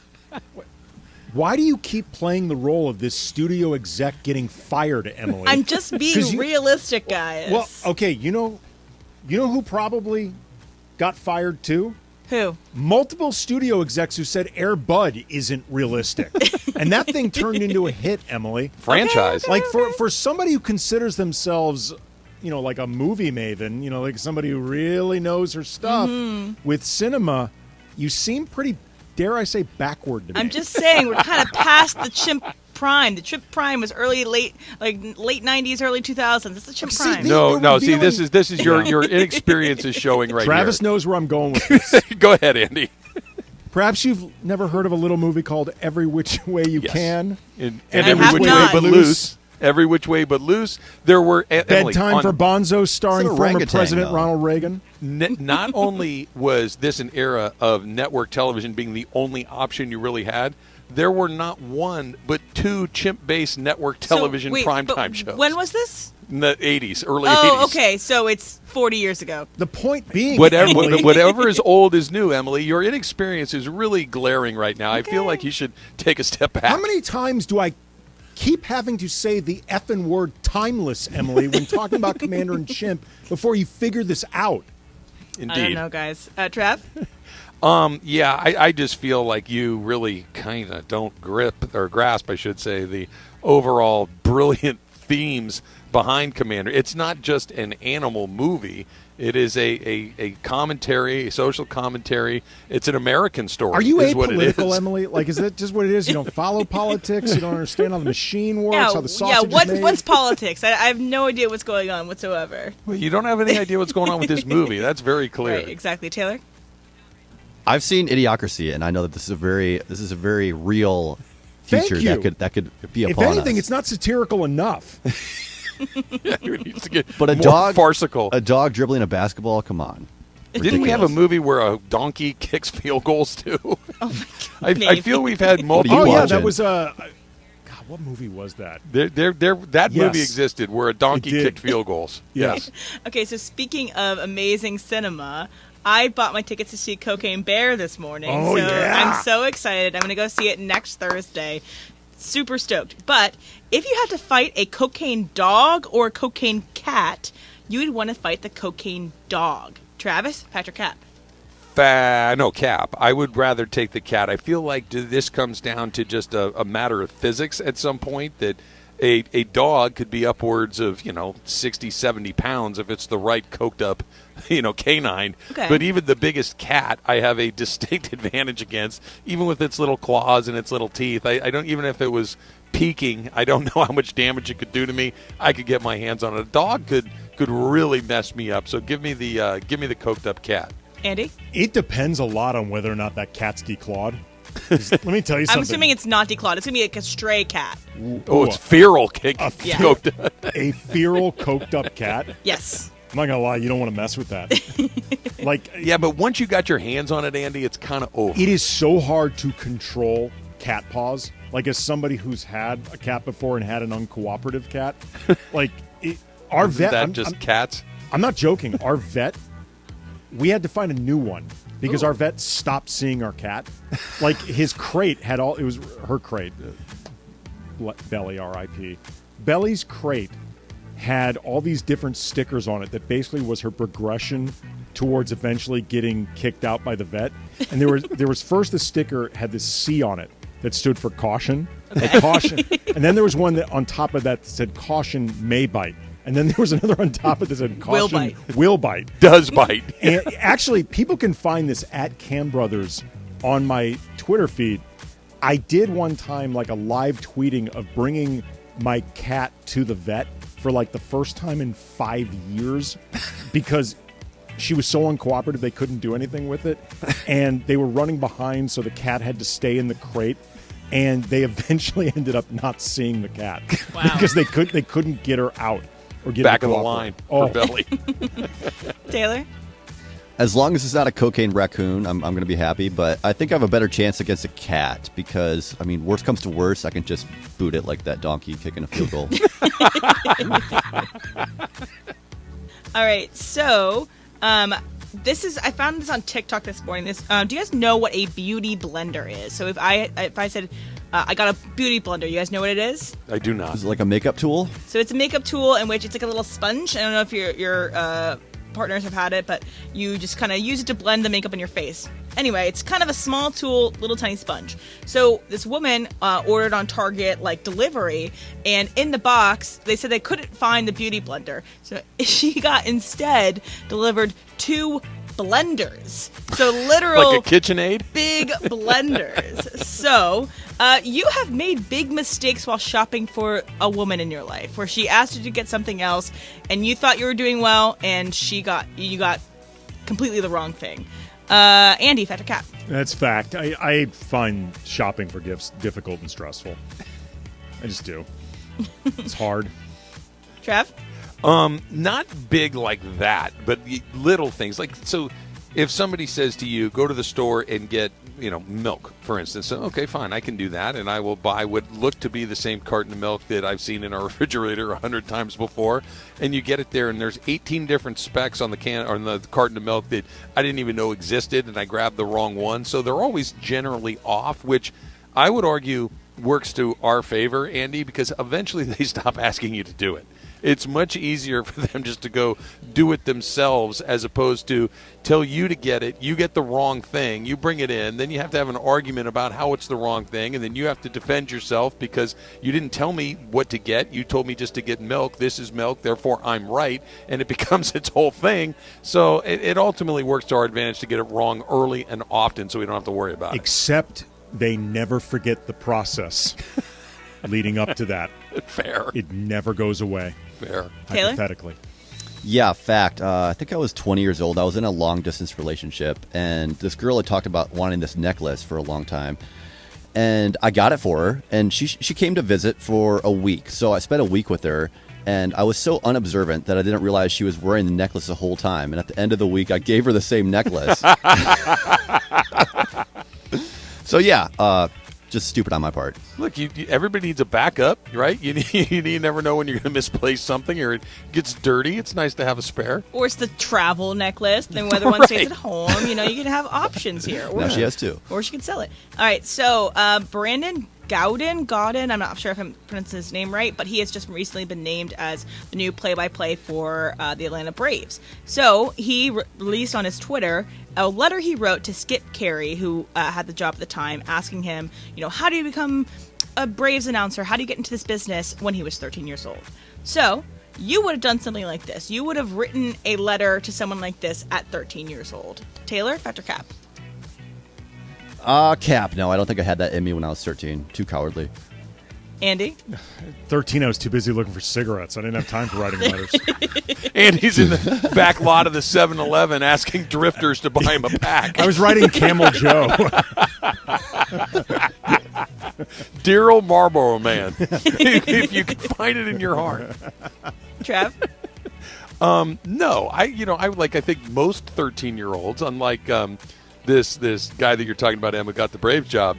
Most 13-year-olds are delusional nincompoops like I was, right? That you don't think about, I'm going to become the play-by-play guy for my local team. You think, I'm going to pitch for my local team. I'm going to be the center fielder on my local team. I'm going to be the quarterback. I was the one thinking, how do I get to Aaron Donald to ask him how to get 25 sacks in a year? I was an idiot, like most kids. So the idea of it, like a actual achievable career path as a young person, that the idea of, hey, ask the guys that have the jobs you want, that didn't occur to me until I was about 23 years old.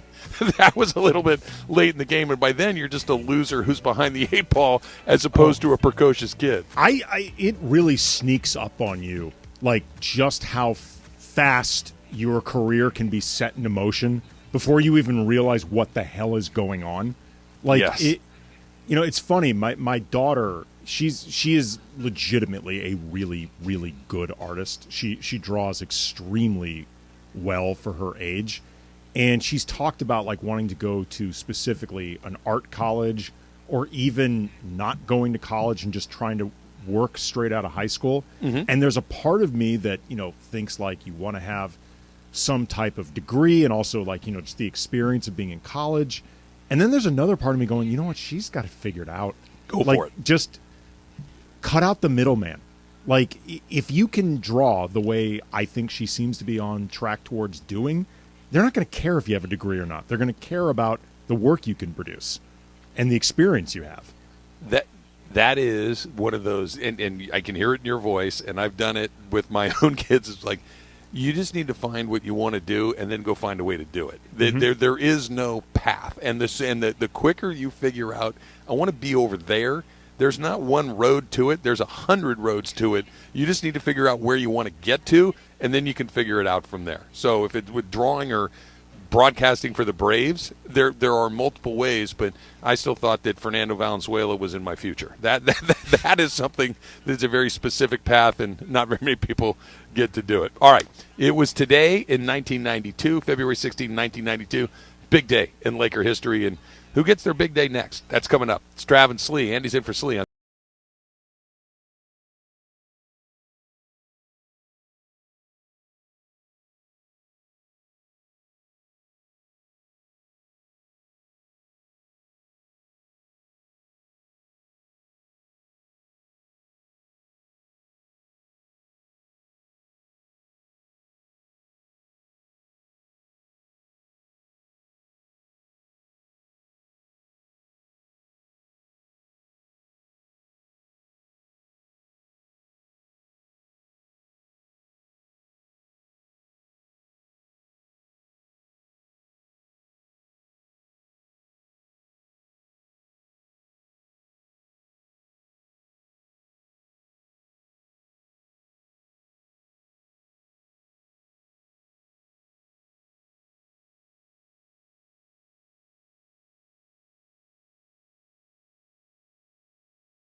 Lakers win last night. We're all over it. Your flagship radio station of Lakers basketball, 710 ESPN. Don't forget also all your NBA All-Star Weekend coverage. You can hear all of it while you're in the car this weekend on 710 ESPN. Travis is live at the Genesis Invitational at the Riv, and Andy is making magic in the studio. Let's get back to it. Travis and Sliwa here Thursday right now.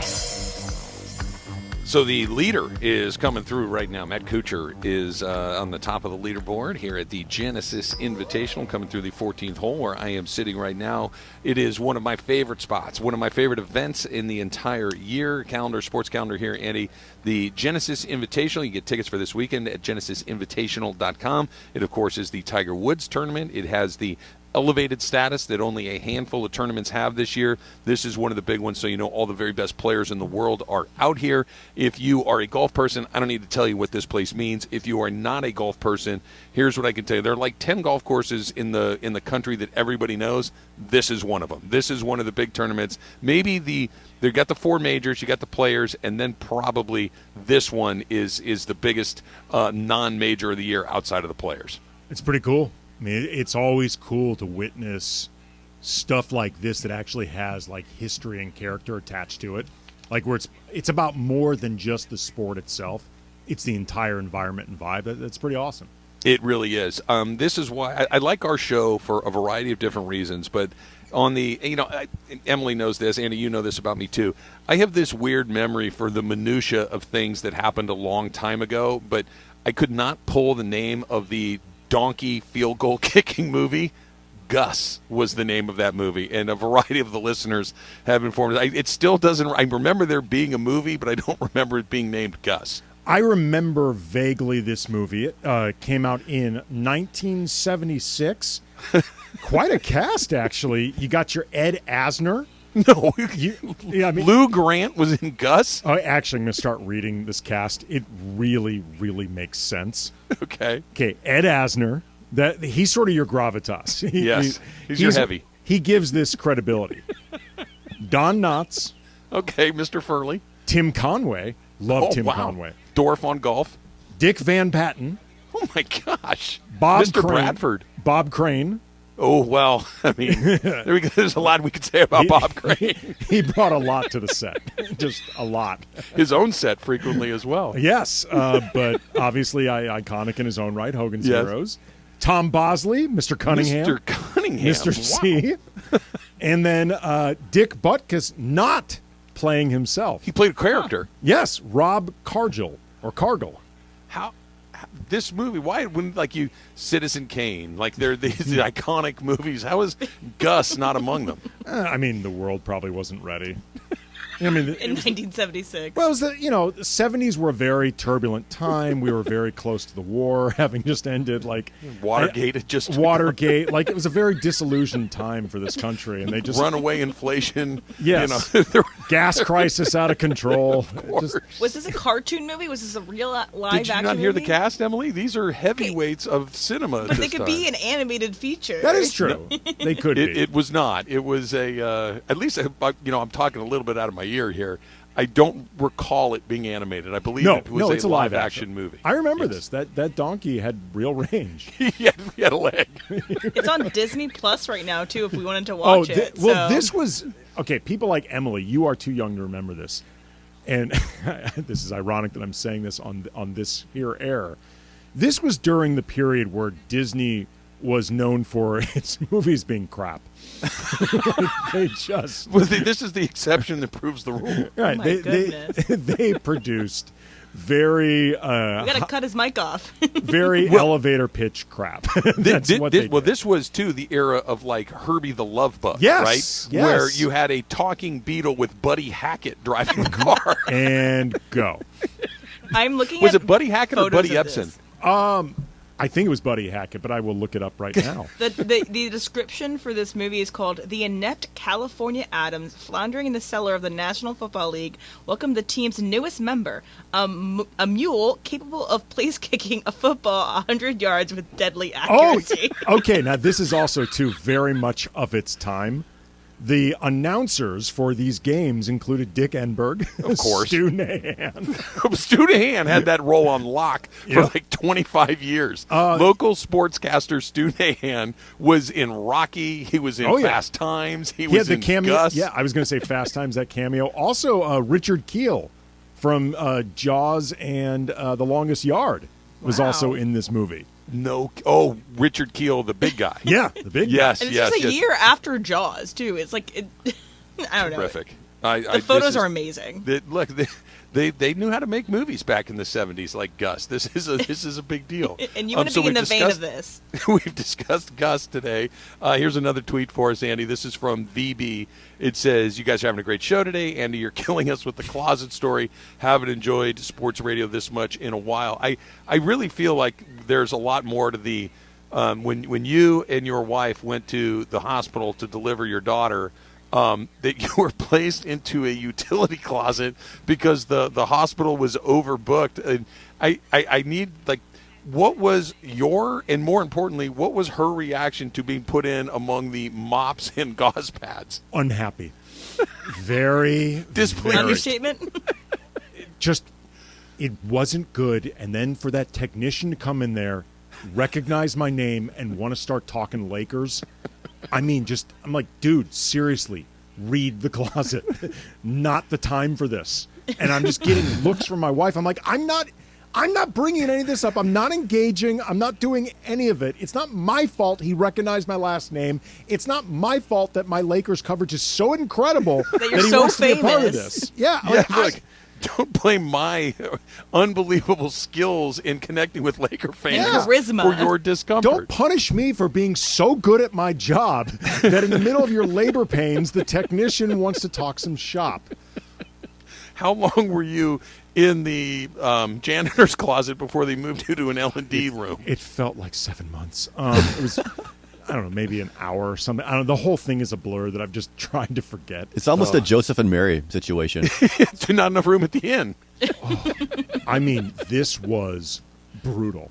It was absolutely. It helped a little bit once my wife got the epidural, but still, it was rough. How old is your daughter? 11. So this happened 11 years ago. Yeah. Is it something that your wife can joke about now, or still no? She can joke about it, but, like all jokes, there's a little bit of truth attached to it. Sure. She's never gotten over how rough it was. I don't think she's ever gotten completely over the annoyance of the technician coming in and wanting to talk about whether or not the Lakers could possibly three-peat. I don't think she's ever quite gotten past that. Did it make her dislike the Lakers? Did she have some negative associations along the way? Dude, she hates my job so much as it is. Like, what's one more thing? Actively hates or just disinterested in the subjects that you cover? Both. Because I had this. The second one is more my existence. Like, she doesn't hate it, obviously, but like if I have a basketball game on in the background, she's not angry about it, but she really could not care at all about the outcome of the particular. No, my game. wife is actually a sports fan. Like, she's a diehard Cowboys fan. She's a diehard Dodgers fan. It's more just. I mean, you know this. This is a career with very strange hours. It's very unpredictable. You're always working holidays. You're always working weekends or events. That's the part of it. Like, every year, like, I still get this, you have to work on Christmas? I'm like, it's been this way since you met me. Like, same thing every year. Lakers aren't playing another day. The unpredictability thing reminds me of a story. So, Susan's dad, who was a really, really good guy, and I think he liked me a lot. He died about 10 or 12 years ago, but when he was very, very sick, he was in and out of the hospital, and he was they were putting him on a number of different medications and pain relievers and all of these sorts of things. And, sometimes you get the fog of the anesthesia and all of these things, and you start speaking truths without understanding that you're telling them to certain people. I'd been in my career 20 years at this point, and I'd done okay. I'd made a living. I'd put food on the table and all of these things. And he was telling Susan in this anesthesia haze that that I needed to get a real job. that you don't understand. This is not going to last forever. This is something that is completely unreliable. He needs to learn a trade. He needs to understand that he's going to have to work for a living at some point. I'm like, well, he kept that hidden pretty good for the 20 years prior to him getting sick. So your wife is not the only one that feels like that tenuous sense of, am I going to have a job a year from now? She's not the only one. My father-in-law carried that for 20 years before he slipped into the anesthesia, gave him the truth serum. My mom's grandmother, Grandma Sophie, was quite frankly a mean woman. She was from Poland, had like a heavy accent and had a rough personality. She told my mom on her wedding day, I'm not joking, white was never your color. on her wedding day. That's her daughter? Yeah, no, it's her granddaughter. She was my mom's grandmother, but her son, my grandfather, was a salesman, and he did like a lot of this was back in the day when traveling salesmen were a thing. Sure. And he was really good at it. He did well for himself. And my father is an ophthalmologist, and when I guess my parents were engaged, they were having some type of dinner or maybe afterwards, whatever. But she said at one of these dinners with my mom and dad there and my grandparents there to my mom, I'm so glad you married a smart doctor instead of a dumb salesman. Thanks, Mom. And there was no anesthesia. There was no anesthesia that you could blame on She this. was just nasty. Oh, she was lucid. She was completely lucid. That's how she was. At least I have the fog of drugs to fall Yes, back on. exactly. Your great-grandmother was just mean. She was. just mean and cruel. All right, the anniversary back in 1992, February 16th. We'll get into it next. It's Trav and Slee. Andy's it for Slee, 710. All right, I'm talking to all 710 listeners right now. Let's start off with this. March 18th, it's a Saturday afternoon. Miles Square Park in Fountain Valley. That is where I am about to teach everybody a little bit about pickleball. And the reason is because you see my father here is a world champion pickleball player. And while I have never played pickleball, not one time in my entire life, I already got my own racket, which means I'm about to kick some you-know-what. So come on out and support. Be there. We'll all watch college ball games together, and we are going to win.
And here we go. Travis Rogers, Alan Sliwa.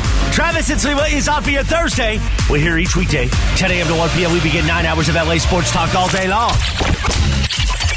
And the All-Star break has arrived in the NBA, which means Slee's taking a few days off. Alan Sliwa, But Andy Kamenetsky is here. And when you hear that music, you know AK's here. And you know he is a fan of our favorite movie, Boogie Nights. May I see it? Really? Please. Meanwhile, Lakers win last night against the Pelicans. Look good at Crypto.com. We're all over it. And Trav is live today at Riviera Country Club for the opening round of the Genesis Invitational. Yes, Tigers on the course today. It's Tigers Tournament. And don't forget, you can be at the 2023 Genesis Invitational. Catch all the PGA stars, including Tiger. Play elevated at the Genesis Invitational. Get your tickets right now. Come to the Riv this weekend. GenesisInvitational.com. Right now, let's get to it. Travis and Sliwa with Andy Kamenetsky, your Thursday right now. Yeah. So here's what's going on, Andy. So I am on the 14th hole here at Riviera. I'm kind of halfway between the tee and the green. For those people that don't know, it's a par 3. And it is not quite the farthest point from the clubhouse, but it's close to the furthest point. But where I'm looking right now, I can see the iconic Riviera clubhouse back in the distance, okay? Tiger Woods is literally teeing off as we speak. Oh, wow. Okay? So his tee time is 12:04. It is 12:03 and 40-some-odd seconds. So they're getting ready to start that group, and it's got Tiger, Rory McIlroy, and Justin Thomas, 3 of the biggest names on the entire tour. I don't know. I mean, maybe a quarter a mile away, half a mile away. I'm a good distance out. There is a sea of people at the top of the hill at Riviera Country Club. It's just this unbelievable mass of humanity out there looking to see Tiger Woods hit his first competitive shot in a very long time. And even though he is not the player he was at the peak of his career, the late 90s and early 2000s, he is still, like we talked about earlier, one of those one-name dudes that if he shows up, everybody comes out to see it, and it is awesome to look at right now. How many people are just hanging over the top of the clubhouse watching Tiger hit his opening tee shot? It's really interesting, too, to see a guy like Tiger go from Goliath to the sympathetic underdog. Yeah. Like, there are now people rooting for Tiger like they need to get his back as opposed to just being a fan of the dominance. Yeah. And so there's 2, I think. There's 2 guys that I've seen, and not that there's only been 2 great athletes. There obviously have been very many more, and there are a lot of guys that have done amazing things. With the only 2 people in my life of watching sports that kind of, my conscious memories of doing this go back to probably the late 70s to where we are right now. There are 2 guys. Well, I'm going to throw a third one in there. 3 guys that when they had to do something, they always did. Jordan wasn't missing that shot. When it came down to it, he's going to make it. Tiger Woods was going to make the putt. Tiger Woods was going to hit the ball close to the hole. He was going to come back and win the tournament. That you just felt that it was an inevitable sense of him doing what needed to be done. And the one that at the beginning when I started saying this, I wasn't there. Joe Montana had that thing too. Not that they wouldn't lose occasionally, but when it came down to, hey, we need to play right now, and if you get it, we're going to win. Montana, Jordan, and certainly Tiger are on that list of, yeah, this is going in the hole. I don't care what needs to happen. He's going to find a way to get it there. Yeah, Gretzky was pretty reliable that way. Kobe's overall track record, pretty good. Yep. Pretty good when it came, a lot more winning than losing in high leverage moments, that's for sure.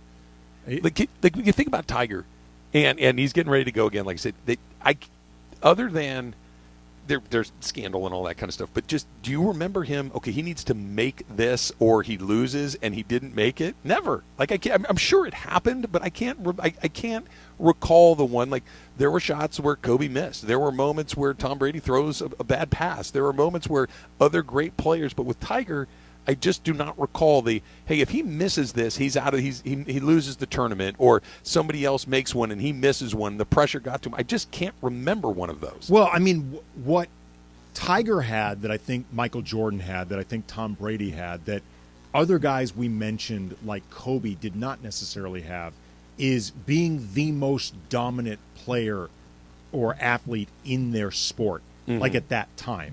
Like, there was nobody more or even equal to Jordan in terms of just pure dominance than that period. Like nobody won more than Brady. Nobody won more than Tiger during that period. So they start just creating this narrative like in your mind, and it's how the history just starts getting shared, where all they ever do was win. Like you and I are old enough to remember when people used to say Michael Jordan wasn't a winner. Right. That he was incapable of actually Great carrying scorer, can't win. Right, exactly. Like, and people forget, everyone looks at 6-0 in the finals, which is obviously amazing. They forget all of the times that he couldn't get to the finals. It was either get to the finals and win the whole thing or not get there at all. You know what I mean? And everyone's forgotten about that stuff because the legend grew with that winning at a time when nobody could touch his winning. I go back to when you're talking about Jordan like that. It kind of brings us to something that I want to get to right now. That I was a freshman at UC Santa Barbara. Michael Jordan had still not won an NBA championship. He was he's a great scorer, but does he make his teammates better? All the nonsense that we would say back at the time. And they were heading into the 1990 NBA final. Maybe it was 91 or whatever it was against the Lakers, right? And that was 91. The 91, and it was and I, of course, Laker fan, and I'm up there running my mouth to everybody that'll listen to me that wait till he runs into Magic in the finals, and it's like, oh, they did. Never mind. They did. I may have been a little premature on this one. It does seem like he knows how to maybe close the show now. That we might have been a little ahead of ourselves when it came to saying that he can only put the ball in the basket, that he can't win games. Yeah, I mean, again, they say that history is written by the winners. And there's a lot of mythology that goes with Michael Jordan's legacy because, it took him almost a decade to break through to get to that first championship. Mm-hmm. Like, if that had happened during the social media era, oh my gosh. Eventually I think people would have acknowledged, he's got 6 titles. He's winning now. But it's so much harder now to have that period of, grace and normal progression that typically has to happen for most players. Most players don't win right away. No, the only one that kind of did was Magic. That Magic came out of Michigan State having just won, came into the NBA and just won, and continued to win throughout the entire thing. But when he first got there, he was not even the best player on his own team. Well, he was the most charismatic, but Kareem was still holding it down. Right, and people I think forget because you look at it was Magic's first year with the team. It was Dr. Buss's first year with the team, and they had this instant identity, the Showtime thing, that was combined with a decade of winning. And I think in a lot of ways it feels instantaneous the way people remember it. And this is something that, frankly, whether you enjoyed winning time or not, they were completely inaccurate about this. Sure, Magic did not join a bad team. No. Like the team that Magic joined, I'm looking it up right now, they went to the Western Conference semifinals. That was, and they were 2 years removed from getting to the Western Conference finals. They had won 47 games the year Magic. They had the best player in the league. Right. They were not some sad sack team. It was unusual that they ended up with, a new coach, because Jerry West, who had coached them to 47 wins the year before, said, I don't want to do this anymore. Right. But it's not like Magic fell into this awful situation that he just lifted up through the power of his passing and his smile. They were really good. Yes. And he was really good, and obviously it was the beginning of the Showtime era, and it was today in 1992, February 16th, 1992, that Magic Johnson had his jersey retired. And obviously, people of a certain age, you and I are close in age, that Magic is my all-time Laker, right? If you ask somebody a little older than us, maybe it's Jerry West. If you ask somebody a little younger than us, it's almost certainly Kobe, right? The Lakers are so incredibly spoiled with have these generational talents where you can have an argument that you like Kobe and I like Magic, and neither one of us are wrong. It's just it's a crazy just embarrassment of riches. But you look up there and you see all the names, and we don't have to go over all of them because everybody knows them. That Kobe is obviously up there right now too, and it kind of gets you to who's going to come next, right? Magic had his done today in 1992. I guess maybe there's an argument somewhere, but I just cannot imagine in any way, shape, or form that LeBron isn't up there at some point, that whenever they decide there, when it probably even more to the point, when he decides he would like it up there, that's probably when it will go up. He's going to have one in Cleveland, he's going to have one in Miami, and he's going to have one here in L.A., and he should. And I guess I'm interested in hearing the counterpoint. What would it be? He broke the all-time scoring record. He's won a title. He's LeBron bleeping James. Wilt Chamberlain didn't spend his whole career in Los Angeles. He's hanging up there. What is the point of discussion here? I mean, the counter argument to that would be, yeah, Wilt wasn't here very long, and he only had one title too. But Wilt's period with the Lakers featured a lot more winning. Like, LeBron's time with the Lakers has been, frankly, bizarre. Like, it's been pretty much either win a championship or don't make the playoffs with very little in between. We'll see, how this season goes. And if nothing else, I think there's some hope that next year they're in a good position to maybe just hit the ground running if they end up retaining like D'Angelo Russell and Malik Beasley and Rui Hachimura. Like, they may actually have some continuity. But I think that would be the argument against LeBron, which, saying this is the devil's advocate argument, I think he's going to end up getting it retired, both because it's LeBron. There's elements of, Clutch is going to be around a long time, and you want to be doing business with Clutch. And he became the all-time leading scorer in your building. He brought you a championship, all that stuff. The argument against it would just be there wasn't a ton of winning.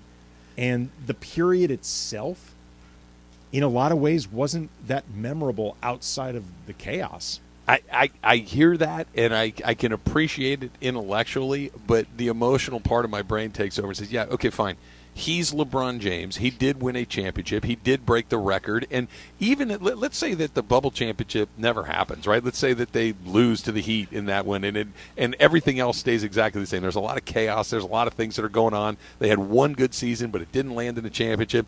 He's still going up there. There's no way that one of the answers to the question, who's the greatest player of all time, you can say LeBron James, and you're not a crazy person. That is a very viable, correct answer to that question. It's not the only answer, but it's a correct answer to it, that if he spends 5 years, 6 years, 8 years wearing your uniform, even if 7 of them are unsatisfying, he's going up there. Yeah, again, I'm not making like my passionate argument against it. You asked me what would be the argument. Mm-hmm. That's the argument, just that there was too little winning. And other than the one championship, I mean, if we're being honest, it's been underwhelming. Like, it's been disappointing, particularly once Anthony Davis was here, in terms of what people expected. And look, he's going to be here, it seems like, at least a couple more years. Maybe there's time to turn that around. And I think he's still made his credentials for it happening. And also, as you're alluding to, the common sense part of it. I'm assuming he would retire 23 because that was what he wore when they won the championship as opposed to 6. But yeah, it's gonna happen. Yeah, it's gonna happen. The question is, does anybody else go before him? Are we going to see more before him? And like you said, it hasn't been great other than the championship season. Pretty darn good last night. Was it a good night, or was it the beginning of a new team? That's coming up next. It's Trav and Slee. Andy's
Good Thursday. Lakers win last night. We're all over at your flagship radio station of Lakers basketball, 710 ESPN. Don't forget also all your NBA All-Star Weekend coverage. You can hear all of it while you're in the car this weekend on 710 ESPN. Travis is live at the Genesis Invitational at the Riv, and Andy is making magic in the studio. Let's get back to it. Travis and Sliwa here Thursday right now. So not only here at Riv, Andy, but I'm on the 14th hole, and I am looking across at the third green, kind of the way that the golf course lays out. I can see the third green, and I've been here since, say, maybe 9 o'clock in the morning, and there's been, maybe the high water mark of a couple of handfuls of people on the third green. Well, Tiger is probably on the first green right now, and the people just trying to get ahead of the crush of people are already about 4 or 5 deep around the green, and he's probably a good half hour away from coming through there. That's how excited people are to see Tiger Woods again. Yeah, I told you the time that I went to Riviera, 15-ish, maybe even longer. Tiger was there. Basically, it was just a gallery moving with him, hole to hole to hole.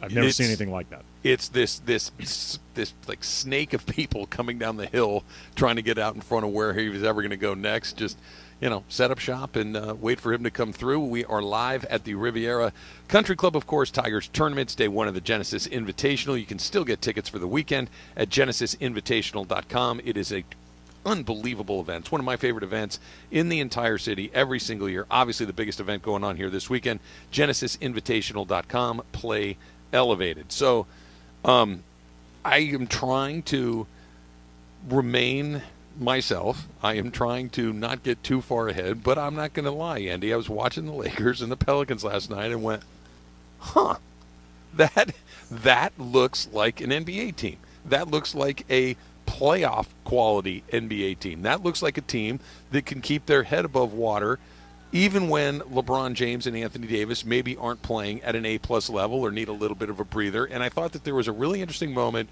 early in the third quarter that the Lakers kind of took control of that game early, and then right before the end of the second quarter, New Orleans made a run and turned what was like a 12 or a 13-point lead or deficit into, what was it at the half? 4? 4. And they got it really close, and it's like, okay, this is what the Lakers do, that once they get caught, they typically, it's more like a horse race where once you fall behind, you usually don't go back ahead again.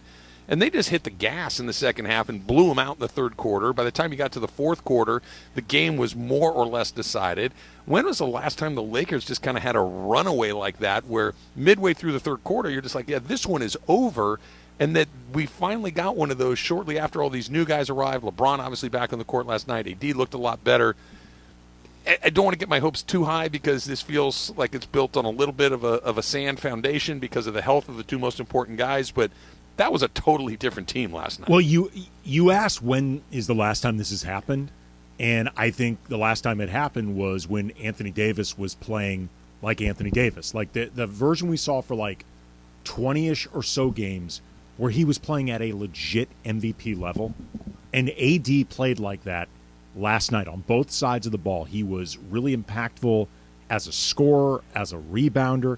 He had a couple really good passes. He was a deterrent in the lane, whether blocking shots or bothering shots. His presence mattered.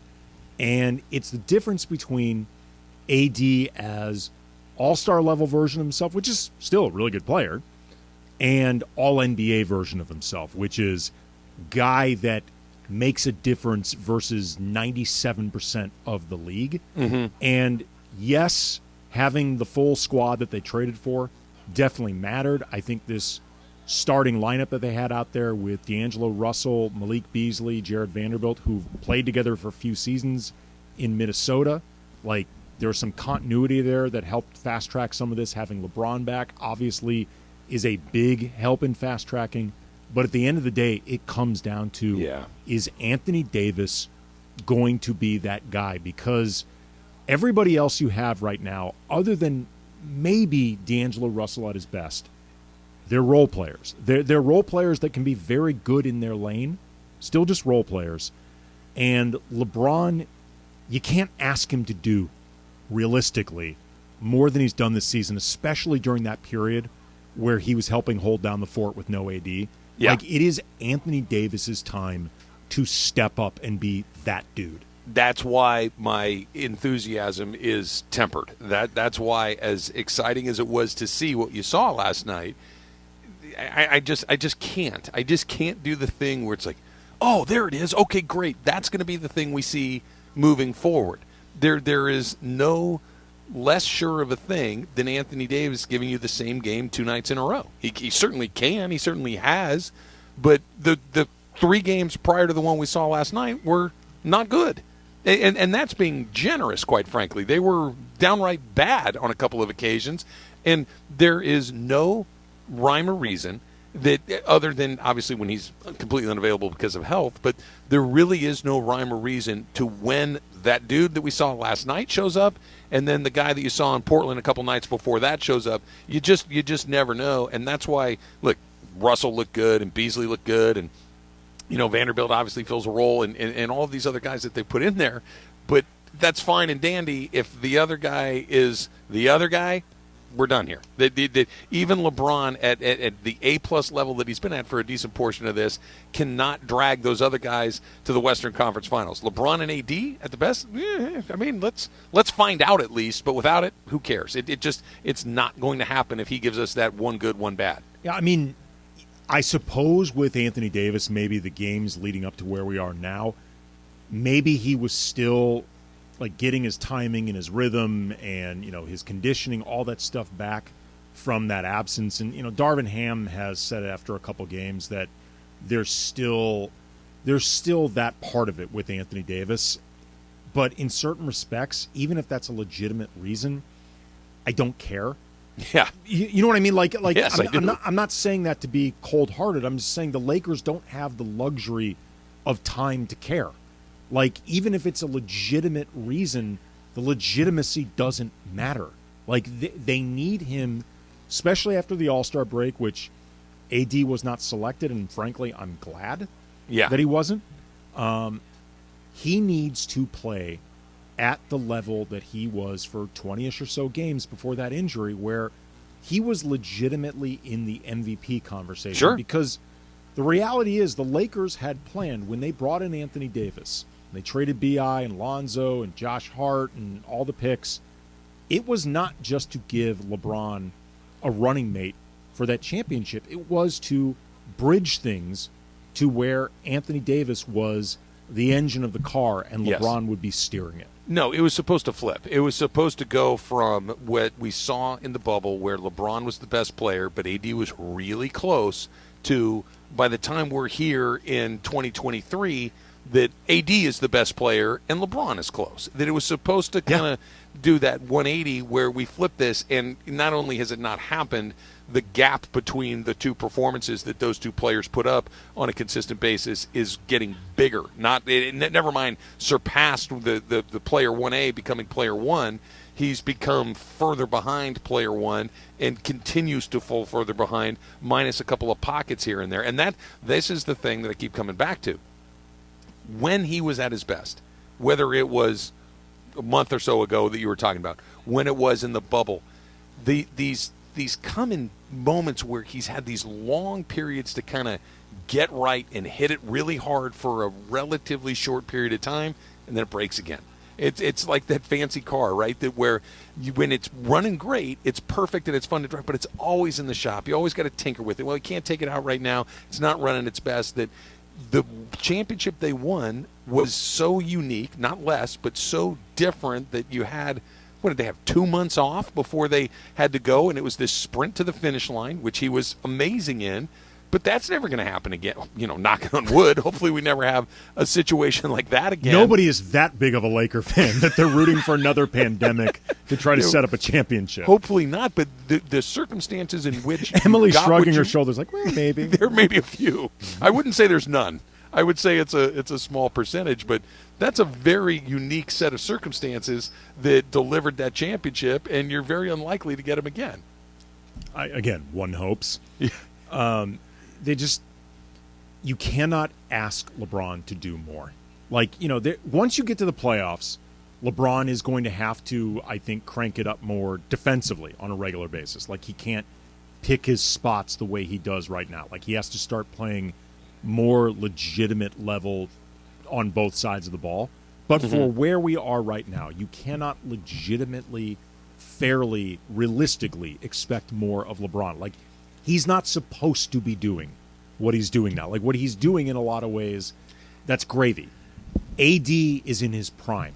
Like, if it's not going to happen with AD now, then you have to start wondering, is this foundation going to work? No, I think we already have the answer to that, right? This foundation is LeBron James. The foundation is not LeBron James and Anthony Davis. The foundation is LeBron James. Well, then it's not going to work because you can't keep and it doing hasn't. this. Well, You might be able to catch it for half a second, and maybe if the gods align everything exactly the way it's supposed to, and you catch it again, it's going to be because LeBron is otherworldly while Anthony Davis is having one of his 1 month stretches where he's terrific. But we're going on 3 years of situations where he's off and on. I'm just going to assume off and on is the norm and great is the exception. Off and on is what you're going to get with him, and that's not good enough to be the foundation for whatever's coming next. LeBron is the past, the present, and the future. Well, that gets into a whole separate discussion that is about much more than this season.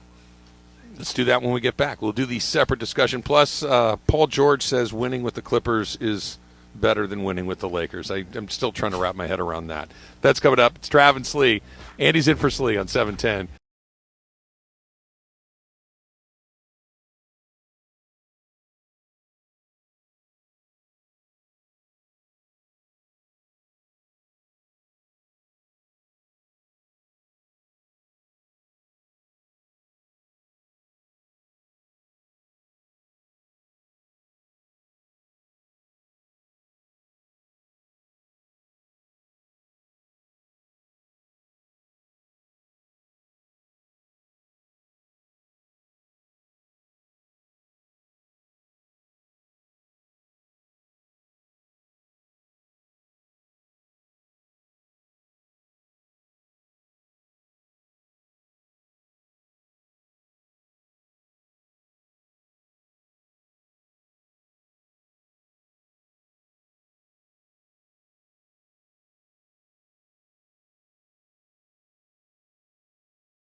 Travis and Sliwa continues your Thursday right now.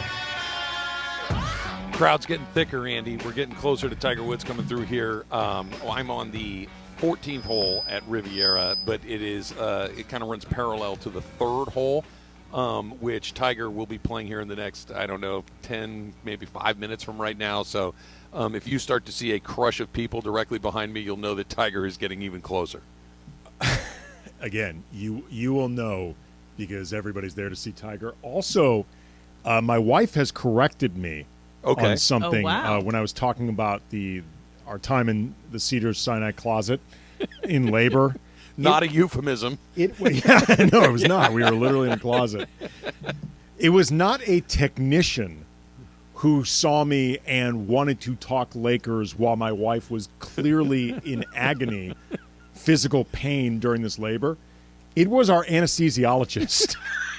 Even worse. Yes, Emily, yes. Even worse. So that's very funny. My oldest was born on New Year's Day. Okay, his birthday is January 1st. And what takes place on January 1st but a number of college football games, right? So we are in the L&D room, and Susan is, like you just described, she's in the process of delivering a baby, and she is in a great deal of discomfort, and the anesthesiologist comes in and they're getting ready to place the epidural and all those things, and he's asking for scores, and he's saying, that was a good play right there. I thought they might run the ball right there. I was kind of caught him flat-footed, and Susan's looking at me like, are you guys? And I'm like, yeah, man, I really thought a run was the thing that's good.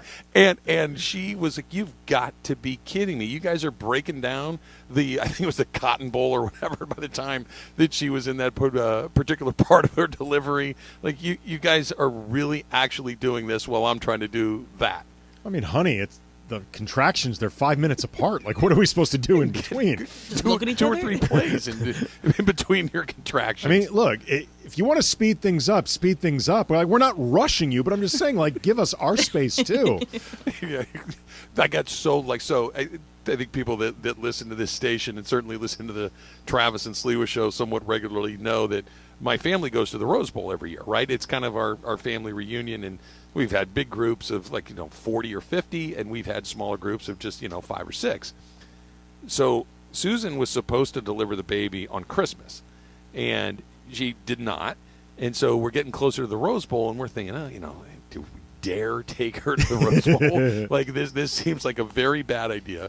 So anyway, we decide that, let's go for it. And because the doctor's like, I don't think it's that close, maybe another few days.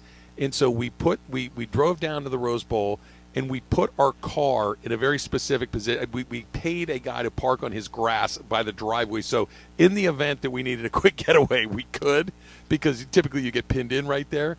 We went down there, set this whole thing up. We're getting ready to go to the game the next day. And at about 2 a.m. on January 1st was my water just broke. We need to go to the hospital. So we missed being pinned into the Rose Bowl by about maybe 14 hours. Did you get the driveway money back? Nope. Kept the money, and my dad had to go retrieve the other car. He went down there to make sure that we ultimately got the car back, but whatever it was, $50 or $100 was down the drain.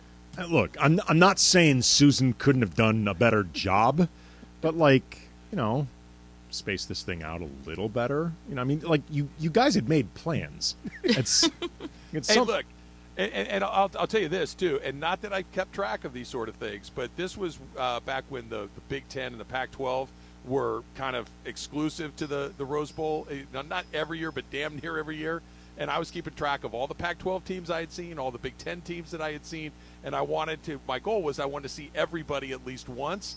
It was the one and only time Purdue has come through in my lifetime, and I missed it. It was the Drew Brees against Washington. Oh, I remember that, Rose Bowl, actually. And I missed it. So the planning was, again, basically her fault is what I'm getting at. I mean, look, again, Susan did a lot of work during this labor, and it's obviously more stressful on her than you. But you're never going to get that time back, Travis. No, and watching it on TV is certainly not the same No, thing. no, especially with your wife giving birth. It's distracting. That is a Rose Bowl experience that, quite frankly, you were cheated out of. I'm glad I have somebody that's finally on my side. It's taken me 22 years to find somebody, but you're my man. The Clippers. Don't tell her I ever said this. Yeah, well, she's heard far worse. Russell Westbrook and the Clippers are at least communicating. From Shams, the LA Clippers have begun conversations with Russell Westbrook. The Clippers received permission to speak to Westbrook, and talks have started among franchise officials. This seems, as a talk show host, I am fully in support of this idea because I think it will be an endless source of content for what we do every day. But if I were a Clipper fan or just a person looking to make a basketball team better, this seems like beyond a terrible idea. Yeah, that's just the idea of taking Russell Westbrook and saying we've got 20-something games to figure it out. Let's drop the least blendable player in the entire league during a total championship or bust season for the Clippers. Like, we were talking before, Travis, about like the LeBron era being relative to expectations underwhelming. Mm-hmm. They at least have a championship to show for this. The Clippers moved heaven and earth in terms of draft capital and players. Shai Gilgeous-Alexander, who has turned into every bit as good of a player as Paul George, who is, should be noted, a really good player himself. Yes. And like all of these moves that the Clippers did, I support these decisions. Like, I think they are all justifiable. I think it's been a smartly built team. Like, I'm not being critical of them at all, but if they don't get to the finals, if they do not win a championship, it's going to be a massive, massive failure. Like, there's no way around it. They invested so much into this, and they've kept doubling down and doubling down. And again, I'm not being critical of them for doing it. I think they've done it well, smartly. They've been committed to it. Steve Ballmer is an owner I think any fan would want their team to have. Yep. But it doesn't change the fact that if they do not come out of this with at least one championship, it's a massive scale failure. And it feels, I don't want to say it's not impossible, obviously, but it does not feel like they have ever, maybe, with the exception of the bubble season where it felt like they were really good, right? And maybe getting better as time went on. And we all know they, another 3-1 lead that went down the drain that time to the Nuggets along the way. But they really haven't been close. Like the Lakers, like you said, they got in and punched their ticket. So even if this year goes up in smoke, even if next year is more of the same, you can point to 2020 and say, look, we got one, that the Anthony Davis acquisition was the right move. We won a championship, and we'll go from there. This does not feel like the Clippers are close. They're one of many. Are they good enough to win the West? Sure they are. Are they good enough to win NBA? Yeah, maybe if things break their way, but I don't see Russell Westbrook being the difference between them being where they are now and being something more than that. Well, I mean, I think there are elements that, at least on paper, you can see that Westbrook would bring to the table. Like if nothing else, the players, I think, believe they need a real point guard on this team. And it's something they've been looking for the last few years. Reggie Jackson's had his moments, but, he ended up getting traded. He's now going to be, I believe, with Denver. They went the John Wall route, which a lot of Laker fans wanted the Lakers to do last year, which I thought was absolutely insane. And there are reasons why. And Wall and Westbrook are very similar players. I get why they would potentially want Russ from certain skill sets perspectives. He is somebody that can help guys get in spots to make shots. He does bring that element of transition. There's a certain amount of chaos that Russ sometimes brings that can be good chaos. But I think at this stage, there's more just limitations. There's just limitations to what he can do, and he cannot operate outside his preferred lane at all. Well, I don't even know if it's a preference. It's almost like a compulsion, right? It's not I would rather go left than right. It's I have to go left. It's the only thing I know how to do. This is I have. Yeah, but we need you to go right. Yeah, but I can't. And if it's just asking him to go right is the mistake, because he's made it very clear I don't go right. I only go left. So if you're bringing me in here hoping I'm going to go right, that's on you. And that's the part that from the very beginning with the Lakers, I'm like, guys, I get that he's a name. I get that he's local. I get that it's something that is splashy and sexy. But have you watched him play? Like, do you think that, tell me how what he does fits with what LeBron James and Anthony Davis does? And the answer was it doesn't, and that they never saw that, and that the Clippers don't see that or Clippers potentially. It's not done, but it's just bizarre to me that people keep making the same mistake. Well, with Russ, I think, with the Lakers, there was that idea that he could take some of that playmaking pressure off LeBron. And this is something that I actually brought up on the Locked on Lakers podcast, which I've gone this long without promoting it, Travis. Great podcast. I spent more time promoting Commander and Chimp, which at this point is not even shooting. It's not even cast, than I did Locked on Lakers, which it's in development. You can get 5 days a week anywhere you get your podcast. There's also a YouTube component. I hear the Locked On Network has one hell of a Rams show as well. I'm a fan. I think that it's very well done. But one of the things that you could argue that made sense with bringing in Russ at the time was the idea that Russ is kind of a poor man's LeBron. Like, he's obviously nowhere near as good, but like the idea of somebody who can thrive in transition, somebody that can find open guys for good shots, somebody that can do some degree of quarterbacking and scoring. He could maybe buy LeBron more minutes off the court, like just get him more rest where things would not completely fall apart like they had been, like anytime LeBron would sit for 45 seconds. And, to be fair to Russ, we never really got the full opportunity to see how it might work because the first season LeBron and AD were hurt a lot, and that was not a good roster period. So, I don't think Russ was, again, in fairness, put in the greatest position to succeed, but the potential downsides were always really obvious. Like, it was always going to be high risk, high reward, or disaster with no in between. Yeah, we got Plan B. That was Plan B was the result of that whole thing. The dump is coming up next. It's Trav and Slee. Andy's in for Slee on 7. All right, we're reminding you that Pickleball Madness, or March Pickleball Madness, is coming up on March 18th at Miles Square Park in Fountain Valley. It's free for all non-participants, and there's a million things to do, Al. All right, 10 a.m. to 4 p.m. Come out, hang out. We do these events every time we do them. We love having listeners there. We got our Pop-A-Shot Challenge. We got a beer garden going on. So we got everything going on. Don't forget that day. Games for the kids. Bring the kids on out. It'll be a great time. You'll watch me and Al just wipe the floor with everybody because we're pickleball experts. We'll be out in the first round.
time for everything we haven't gotten to today. Yes, it's time for the dump. All right, speaking of productions, Andy, you and I spent some time today, and we will continue to spend some time tomorrow. You and I are together again while Slee's enjoying a little bit of time off. We did Commander and Chimp, and we will continue to kind of, flesh out the rest of the script. There is another film in production that Tom Brady is going to EP, a limited series on a John Madden biopic, according to Deadline. I'm not going to lie.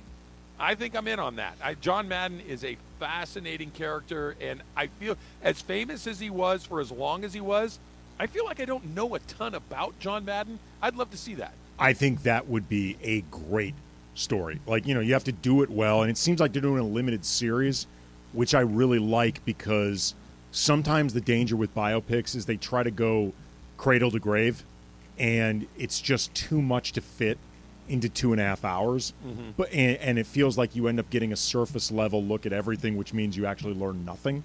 But for something that's a series, you can actually have it build, and you can really take the time in different episodes to dig into all these very different chapters in John Madden's life. Like, the casting is going to be key. You need the right person to play John Madden believably. Yep. But I would be all over that. Yeah, and the interesting part, and it would all be interesting because I'm sure there's another example. I'm blanking on it right now. A lot of guys have 2 acts in their life. I don't know if anybody had 3 acts like John Madden did. That John Madden was a Super Bowl winning coach in the NFL, which in and of itself, an amazing accomplishment, an amazing life. He was arguably the greatest football color man in the history of the position. He kind of redefined what that's supposed to be. He is a Mount Rushmore presence in broadcasting outside of his coaching. And he created a video game that has lasted multi-generations, or at least lent his name to a video game that when you say, hey, do you want to play Madden? My kids don't know that John Madden was a football coach. He's the guy with the video game. It's 3 different lanes that not only he kind of went down, but thrived in. Yeah, I mean, I'm trying to think about comps, and Magic, I think, as far as being an incredible player, like he's one of the greatest athletes in the history of sports, much less basketball. Then he became this incredibly successful businessman. He also became, obviously an HIV advocate and, somebody that gave a lot of people hope with his, survival and his ability to thrive after that diagnosis that, at the time everybody thought was a death sentence. Mm-hmm. You could end up seeing that with LeBron, maybe depending on where things go. I mean, we're already seeing the next chapter of his life unfold in real time while he's still playing. You know what kind of makes me sad is I think Kobe had that potential to be someone like that. He was doing really, really interesting things, not just after basketball. He was doing things that were completely separate from basketball. You know? That's a good point because Madden, all 3 of them are football, right? They're different lanes, but they're all football. That kind of total 180 that Magic in business or Kobe in film and those things, that's a totally different animal as well. All right, Travis Kelce said that Jalen Hurts could have won the MVP even in a loss. I know Jerry West won the MVP in an NBA Finals in a losing effort. Have we ever seen? I think the Dallas Cowboy got one in a Super Bowl in a losing effort. I get it. You can play really well and have your team lose, but shouldn't it always come from the winning team? Well, I remember in the 2015 Finals, there were a lot of people who thought that LeBron should have won MVP. Was that the one Iguodala won? Yeah, that was the year that Iguodala won. I think LeBron actually, I may be wrong about this, but I think he actually got a couple votes. But I know that there was a consensus that if you were looking at this through the prism of who really was the most valuable as opposed to tradition dictates that it's got to be a winning team, that LeBron really was the most valuable player in that series. Yes, but then by if you kind of extrapolate that logic, and it's logical, then the year Peyton Manning didn't play for the Colts and they went 1-15, he should have been the most valuable player by not playing and demonstrating that, listen, my mere presence gives us 13, 14 wins. If I'm not there, we lose every game. Right, but there's a difference between having that come through in the regular season versus having it come through in the championship game. Like, the stakes are higher. Chuck Howley was the Super Bowl MVP in Super Bowl V for the Cowboys in a losing effort. Of course. Who doesn't remember that?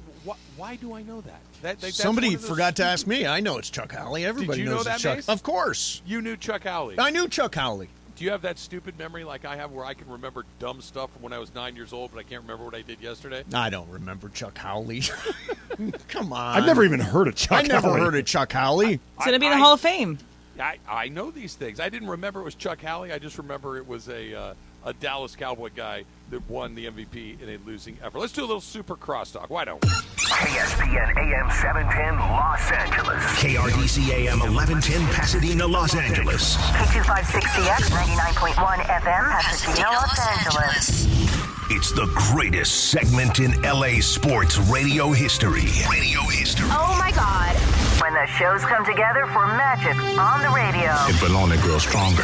Super Crosstalk. Are we ready for Mason and Ireland to join Travis and Slee? Super Crosstalk begins. Super Crosstalk presented by In-N-Out Burger. In-N-Out. That's what a hamburger is all about. It's time for Super Crosstalk. You guys keep it down. I am out here on the 14th hole The 14th at hole. Riviera. The Riviera. players are on the course, and Nice. you got to talk a little bit in a golf voice today because I'm here at the iconic Riviera Country Club, Mason Momo. Who's at the tee right now? I think the tee is empty as Tee I is speak, empty. but Tiger's group is getting ready to go through the third hole here any second, and it's about 50 people deep as they're getting ready to watch. How's he look It's so amazing. far? Haven't got a chance to No. see him with my own two eyes, but if people watching is any indication, he must be doing pretty well. You hanging out all day?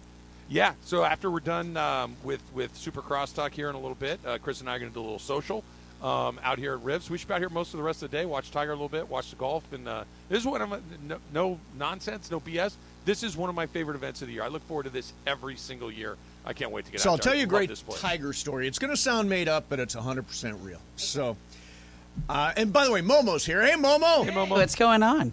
So my Aunt Kay is a lunatic. She is crazy. So she got fixated on Tiger Woods years ago. Long time ago. Long time ago. All right. And she started going to every one of Tiger's tournaments and would follow him around. And Travel. she'd drive all over the country. She was like a deadhead for Tiger. Correct. And she would wear a blonde wig. So every time we watched a golf tournament and Tiger was there was Aunt Kay in a blonde wig. Was she wearing the That's blonde great. wig so you guys could see her in the gallery, or because she thought it would like up her chances with Tiger? That's very funny. Very funny. No, I have no idea why she did it. She's wearing a Perkins outfit? There's Perkins pancakes. No, there's a lunatic short strain stack that with her. runs through my family. Aunt Kay was prime Pretty example. funny. Yeah. Why the blonde wig? I have no idea. Because we don't talk to Aunt Kay anymore because, well, she's a lunatic. Is she here today, mate? Should I keep my eyes open? If you see a crazy lady in a blonde wig, just say, "Hey, Aunt Kay." See if she turns her head. Have you guys been out here for this event? Have you guys had a chance to do this before? Now, I was there. The only time I've ever been at Riv was for a Lakers charity golf tournament. They used to do it every year. Oh, yeah. And there was one year, the year that Ireland and I were there, Jerry West, we had heard, had a hole-in-one earlier in the course. And so it's exciting. I don't know what hole is 9 or 10 or wherever par 3 was, and had a hole-in-one. And so he gets to the interview spot with us after the round, and we said, "Hey, Jerry, congratulations on the hole-in-one." He said, "I missed that effing putt at 17." could not just celebrate the hole-in-one. So I have been to Riv several times for this tournament, for this event. And I'm not a golfer, okay? I don't think I have any kind of patience for golf. Like, Right. I would throw things and get upset. And Yes. I can't believe how far you have to walk. Oh, it's a long day. Dude, It's a long walk. every get day your you walk exercise that in. far? You get your exercise Like, in. I was like, I remember following like one golfer on the back nine, and I'm like, is this, like, you do this every morning? Like, people do this? But I mean, it's a hike. It is, but you also, it's not just a hike. You can eat hot dogs and drink beer while you're hiking. True. Okay. It's kind of a yin and yang sort of thing.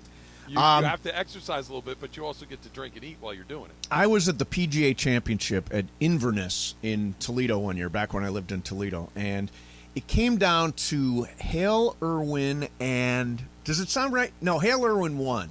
It came down to Bob Tway and Greg Norman. Does that sound right? Yeah. I know exactly what you're talking about. Yes.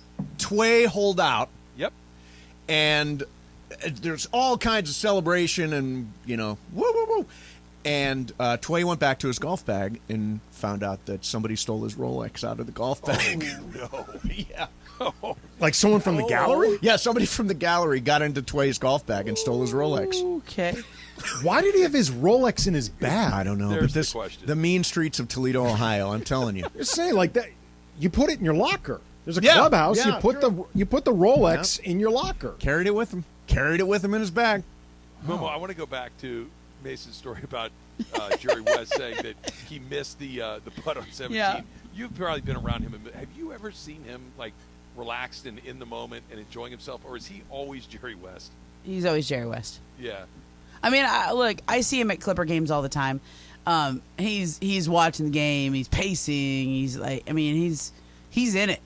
Like he watches. Sometimes when I call him sometimes for stories. I called him the other day for that LeBron story. Right? He's got a game on in the background. He's watching everyone. He's watching the G League. He's watching college basketball. He's like, I like that kid from Purdue. You know, I mean, like it's just like he's just dialed in. He's going to be 85 in May. Wow. And he still has the energy to try to sue Winning Time. Like to take it all the way to the Supreme Court. I'm going to the Supreme Court. And I forget the idea of whether or not Jerry West is right or not, or has a reason to be this angry. Most people at that age do not have the energy to take a fight to the Supreme Court. That can take years. Oh, yeah, absolutely. And Jerry West is here for that. But here's the thing. Jerry West is more like the character in the movie than anybody wants to acknowledge. Here's the problem. If it Momo, is that true or is that not true? I think he is like that character. However, I think they went a little. They accentuated things too. They went too far. The with rolling things. around in the underwear was was too much. The throwing the trophy through the glass that never happened. There was just like a lot of stuff that like. I also the way I put it at the time, and I think I'd leave it this way is, if you were to just take the worst parts of yourself and then turn them up to a 10, right, to like heighten the those characteristics, and then you don't soften it out with any other version of him. Okay, then you look at it's a caricature. Yes, that's the definition of a caricature. Showbiz. Yeah, but are they doing that with the characters in your miniseries with Donald Sterling and all those folks? No, I don't think so. I think they're pretty. I think everybody to whatever level I could be involved in it. Like, so you know how there's I see scripts, but I see them after they've gone through 25 reads from everybody else, right? And then I give a few notes and I go, I think you should keep this guy. This guy's wouldn't have said that, whatever. Things like that. So I don't think anybody is way out of whack. I don't think there's. But was I on set every day that they were filming? No, I was there twice. Right. So sometimes things get changed in the room. Sometimes things get changed in edit. Sometimes you can't get your friend Mace into the reporter pool during the course of the Mace? Tried. I mean, look, tried. Momo showed me the list. I was on the list. Do you know who got in? Jim Hill? No, Bill Plaschke. Oh, Bill Plaschke. That was the only guy. I don't mind Bill. No, you know what happened though? I'll tell you the truth. Yeah. They were going to have a lot more reporters. Yep. And they were going to have a whole group. I think they were going to do 4 or 5 of the people I recommended. And then when Hollywood started cutting budgets and everything, they just tightened everything up. So you would have been paid a day rate as a SAG actor. That would have been fine. Would have been fine. But I think they just went with extras who did other things in the background because it was just me and So Plaschke. it was just background work. It was literally me and Plaschke. You're in it? Oh, you're I have playing a cameo. yourself, Momo? I'm playing myself. Momo as Momo. How did you get into character? I told you I'm the worst actress Showed ever. up 45 minutes late. Showed up late. Yeah. Complained about Smashburger. Yeah. By the way, I had the worst Smashburger yesterday. They just nuked my chicken sandwich. I was like, who thought that you could serve this to someone? Momo's like, I'll never go to Smashburger again. Except tomorrow She when I showed want up to on eat there. set 45 minutes late, upset about her Starbucks drink. Yeah, that's how she got into character. Yeah. I ordered ahead. I know. No, you know what? They gave me literally one line. I have one line. What's the line? Can you spoil it? Yeah, I could probably. I don't know if I can quite spoil it. I'll give you an. Tell you sort of. I'm asking Doc Rivers a question. Mm-hmm. Okay, so it's plausible, and I'm asking her about the chemistry stuff on the team and blah blah. Okay, blah. now this though gets back to I remember something I said during Mace's roast a few years ago. Oh God! Because you just said you tried to get Mace in a role. Yeah. I tried. I tried to get Juan. I know there, exactly too. where you're going. I tried to get one, and I know where you're going. Go ahead. I Finish tried. It. I did. Finish the joke. Right. And again, this is all based on Momo's award-winning podcast. Mace is also legitimately real friends with powerful actor Bryan Cranston, who also seems not able to get Mace any work. Can't get me any How work. bad of an actor Can't are get you? me any work.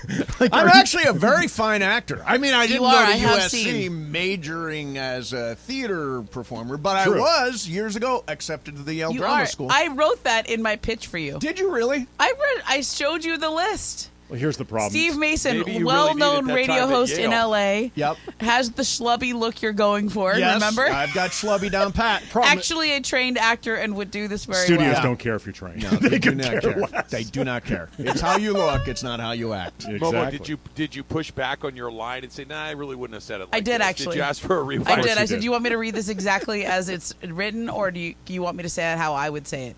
They said, "Read it exactly as it's written." Yeah. I said, thought okay. You were not allowed to ad lib. No. I thought you might get at least a. Well, we'll No, do one for you. No, you and know one for what? us. I did do one thing, and this is. I think I was probably not supposed to do this. Mm-hmm. So Lawrence Fishburne was he's the actor who plays Doc Rivers Yes. in the show, and you're probably not supposed to talk to the actors or give them notes or anything like that unless they ask you for it. But he seemed very open to it. Really? Yeah. Lawrence Fishburne? You've told me about this. That's why I'm laughing. What did you... Furious Styles was open to notes. Did you This is suggest... No, 'cause Academy he was Award trying to nominated understand- Lawrence He was Fishburne? trying to understand Doc, and me and Bill Plaschke are two people who have covered 1 million Doc Rivers press conferences, right? So we kind of gave him some notes on how Doc commands the room and how he's he'd kind of call on you by name. He would say, as a way of, how coaches do that. They'll call you by your name to make you feel important, and then maybe they're defaming Soften the you. question, yeah. Soften the question or whatever it is. Doc totally does that all the time. But it's a sign of respect. You matter enough for me to learn your name, right? Yeah. And Does it ever work? Does it ever take the fangs out? I think it does. I think it totally works on people. When somebody says your name back to you, Yeah. you're like, oh. Yeah. Oh, you know who I he am. knows me. Yeah. Yeah, If you're coming in hot, right? If you've got that question that you want answered, and it's not a question that they want to answer, if they just hit you with hey, by the way, Ramona, you're next, you're going to still hit them with it. Yeah. I mean, I'm still going to hit him with it, but it doesn't mean I'm not going to ask you the hard question, but it definitely personalizes the interaction rather than you just being some nameless schlubby reporter asking the jerk question. Right, Yeah. exactly. So anyway, I did try to get you in there, but due to budget cuts, Due to budget, they could not afford You somebody were- to work you for were scale. replaced by extras. All of these studios right now, unfortunately there are Yeah. layoffs Yeah, and there stuff are a like lot that of going. They're layoffs, belt yeah. tightening. They don't have Mace budget. No. just laying no, around. and the truth is they didn't. You may or may not have had a speaking role. You might have just been. I'd have shown up, got Yeah, on set, given Lawrence Fishburne some Did tips. they see your tape from A League of Their Own? I do not know if they saw that. I do not know if they saw that. Roar! I don't know Angry the fan number 3. Yeah. I didn't know you. Are you in it, or Yeah. did you get cut? Last scene, I've got an old-fashioned hat on, and there's that play-at-home plate, and I take my hat off, and I slam it down. And that's me, angry fan number 3. I did not know that. Yeah. But now that you tell, I think, yeah. I think I played reporter number 2. It doesn't even give my name. Old-fashioned hat, slam Awesome. it down after the play-at-home And plate. you nailed it. Yeah. Did they say, "Good job"? Penny Marshall said, I want you for more. Cut. Really? Oh, yeah. Wait, did I hear this right? You're not even credited as yourself in the credits? Could Ramona? could not get credited. Oh, you cannot I get don't know. credited? At least when I, Momo is Momo I in? might have to, I might have to pull some rank there at the end. So you're on the just- credits. Look, I'm credited in the show Right, as a you're producer. credited Well, I as- understand, but producer, you want, yeah. this is, you want to wear a variety of hats. No, you want to be the creator, the executive producer, and you want to star in your own vehicle. Well, I mean, no? we're all paying these SAG dues anyway. You might as Yeah, well I get a know. little Exactly. more bang I know. for your buck. I know. It was like I remember. I actually said to them, I was not going to have a line. They were going to give the line to Plaschke, and Plaschke stood up for me. Nice. He was like, "This is your thing." Plaschke's good people. He was going to have like 2 Plaschke. lines, and I was going to have none, and I was just going to be like the extra. And Yep. then Plaschke was like, "No, I'm not taking 2 lines and you having none. You Right. take one of my lines."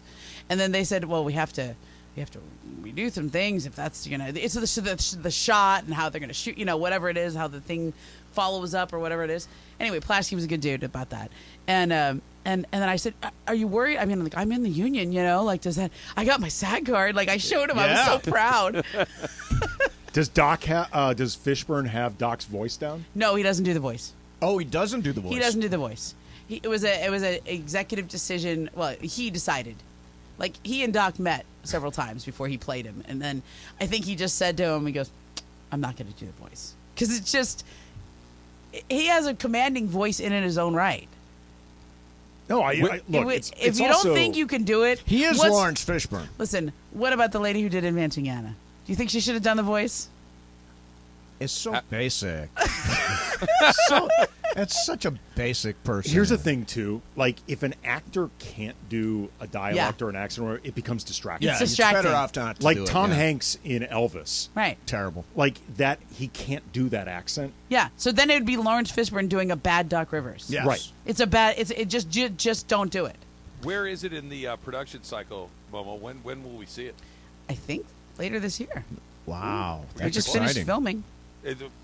Photography is wrapped, as they say. Well, as far as I know, yeah. Unless they have to go back and reshoot some things or whatever. But I'm going to the wrap party this week. How many takes did you require? Did you take multiple takes? It wasn't me. I was just Plaschke kept like blowing they his just line? do it like 20 times, Plaschke screwed up his line. He screwed up once and I Yeah. screwed up once. Okay. Yeah. I missed my timing. It wasn't the line that I screwed up. It was the timing. Travis, what's the latest from Riff? Let me take a look, Mason. Let me look over my shoulder here, and it looks like Tiger's probably getting fairly close to. How's he doing? What's the? Hold on, let me look real quick. The board is directly behind me, so I can't. Yeah, that's my favorite thing about covering golf. You're out at the golf course and you have no idea what's going on anywhere else because everyone is all over the course. Right. So the only way you know what's going on is to watch it on TV or look at the board. I'm looking for his name. I've been scrolling for a while. Here we go. Tiger. Oh no, he's doing fine. He's 1 under through 3, so he just passed through here. There's the guy. I had to turn all the way around. Let me hear there. your golf Crushing announcer voice. Let me hear it. Yeah, do it. Woods has made 1 birdie, 2 pars through the first 3 holes here at the iconic Riviera Country Club. A very difficult par 3, number 4, been called the most challenging par 3 hole on the PGA Tour. Tiger Woods hitting a 300. How's that? That roars. That was good. You're kicking Jim Nance's ass with The that only call. the only note I would give you Yes. is you need a few long pauses in there. That's good. That's a good. Because very like good Nance note. always gives like the long pause to as if there's some drama. Yeah, so it would be Tiger Woods playing the hole, the most challenging par 3 on the PGA Tour with a 3 iron. Perfect. Yeah, that's there it is. Travis. You're right on it. That was really good. Good note. Mason and Island coming up next is brought to you by In-N-Out Burger. That's what a hamburger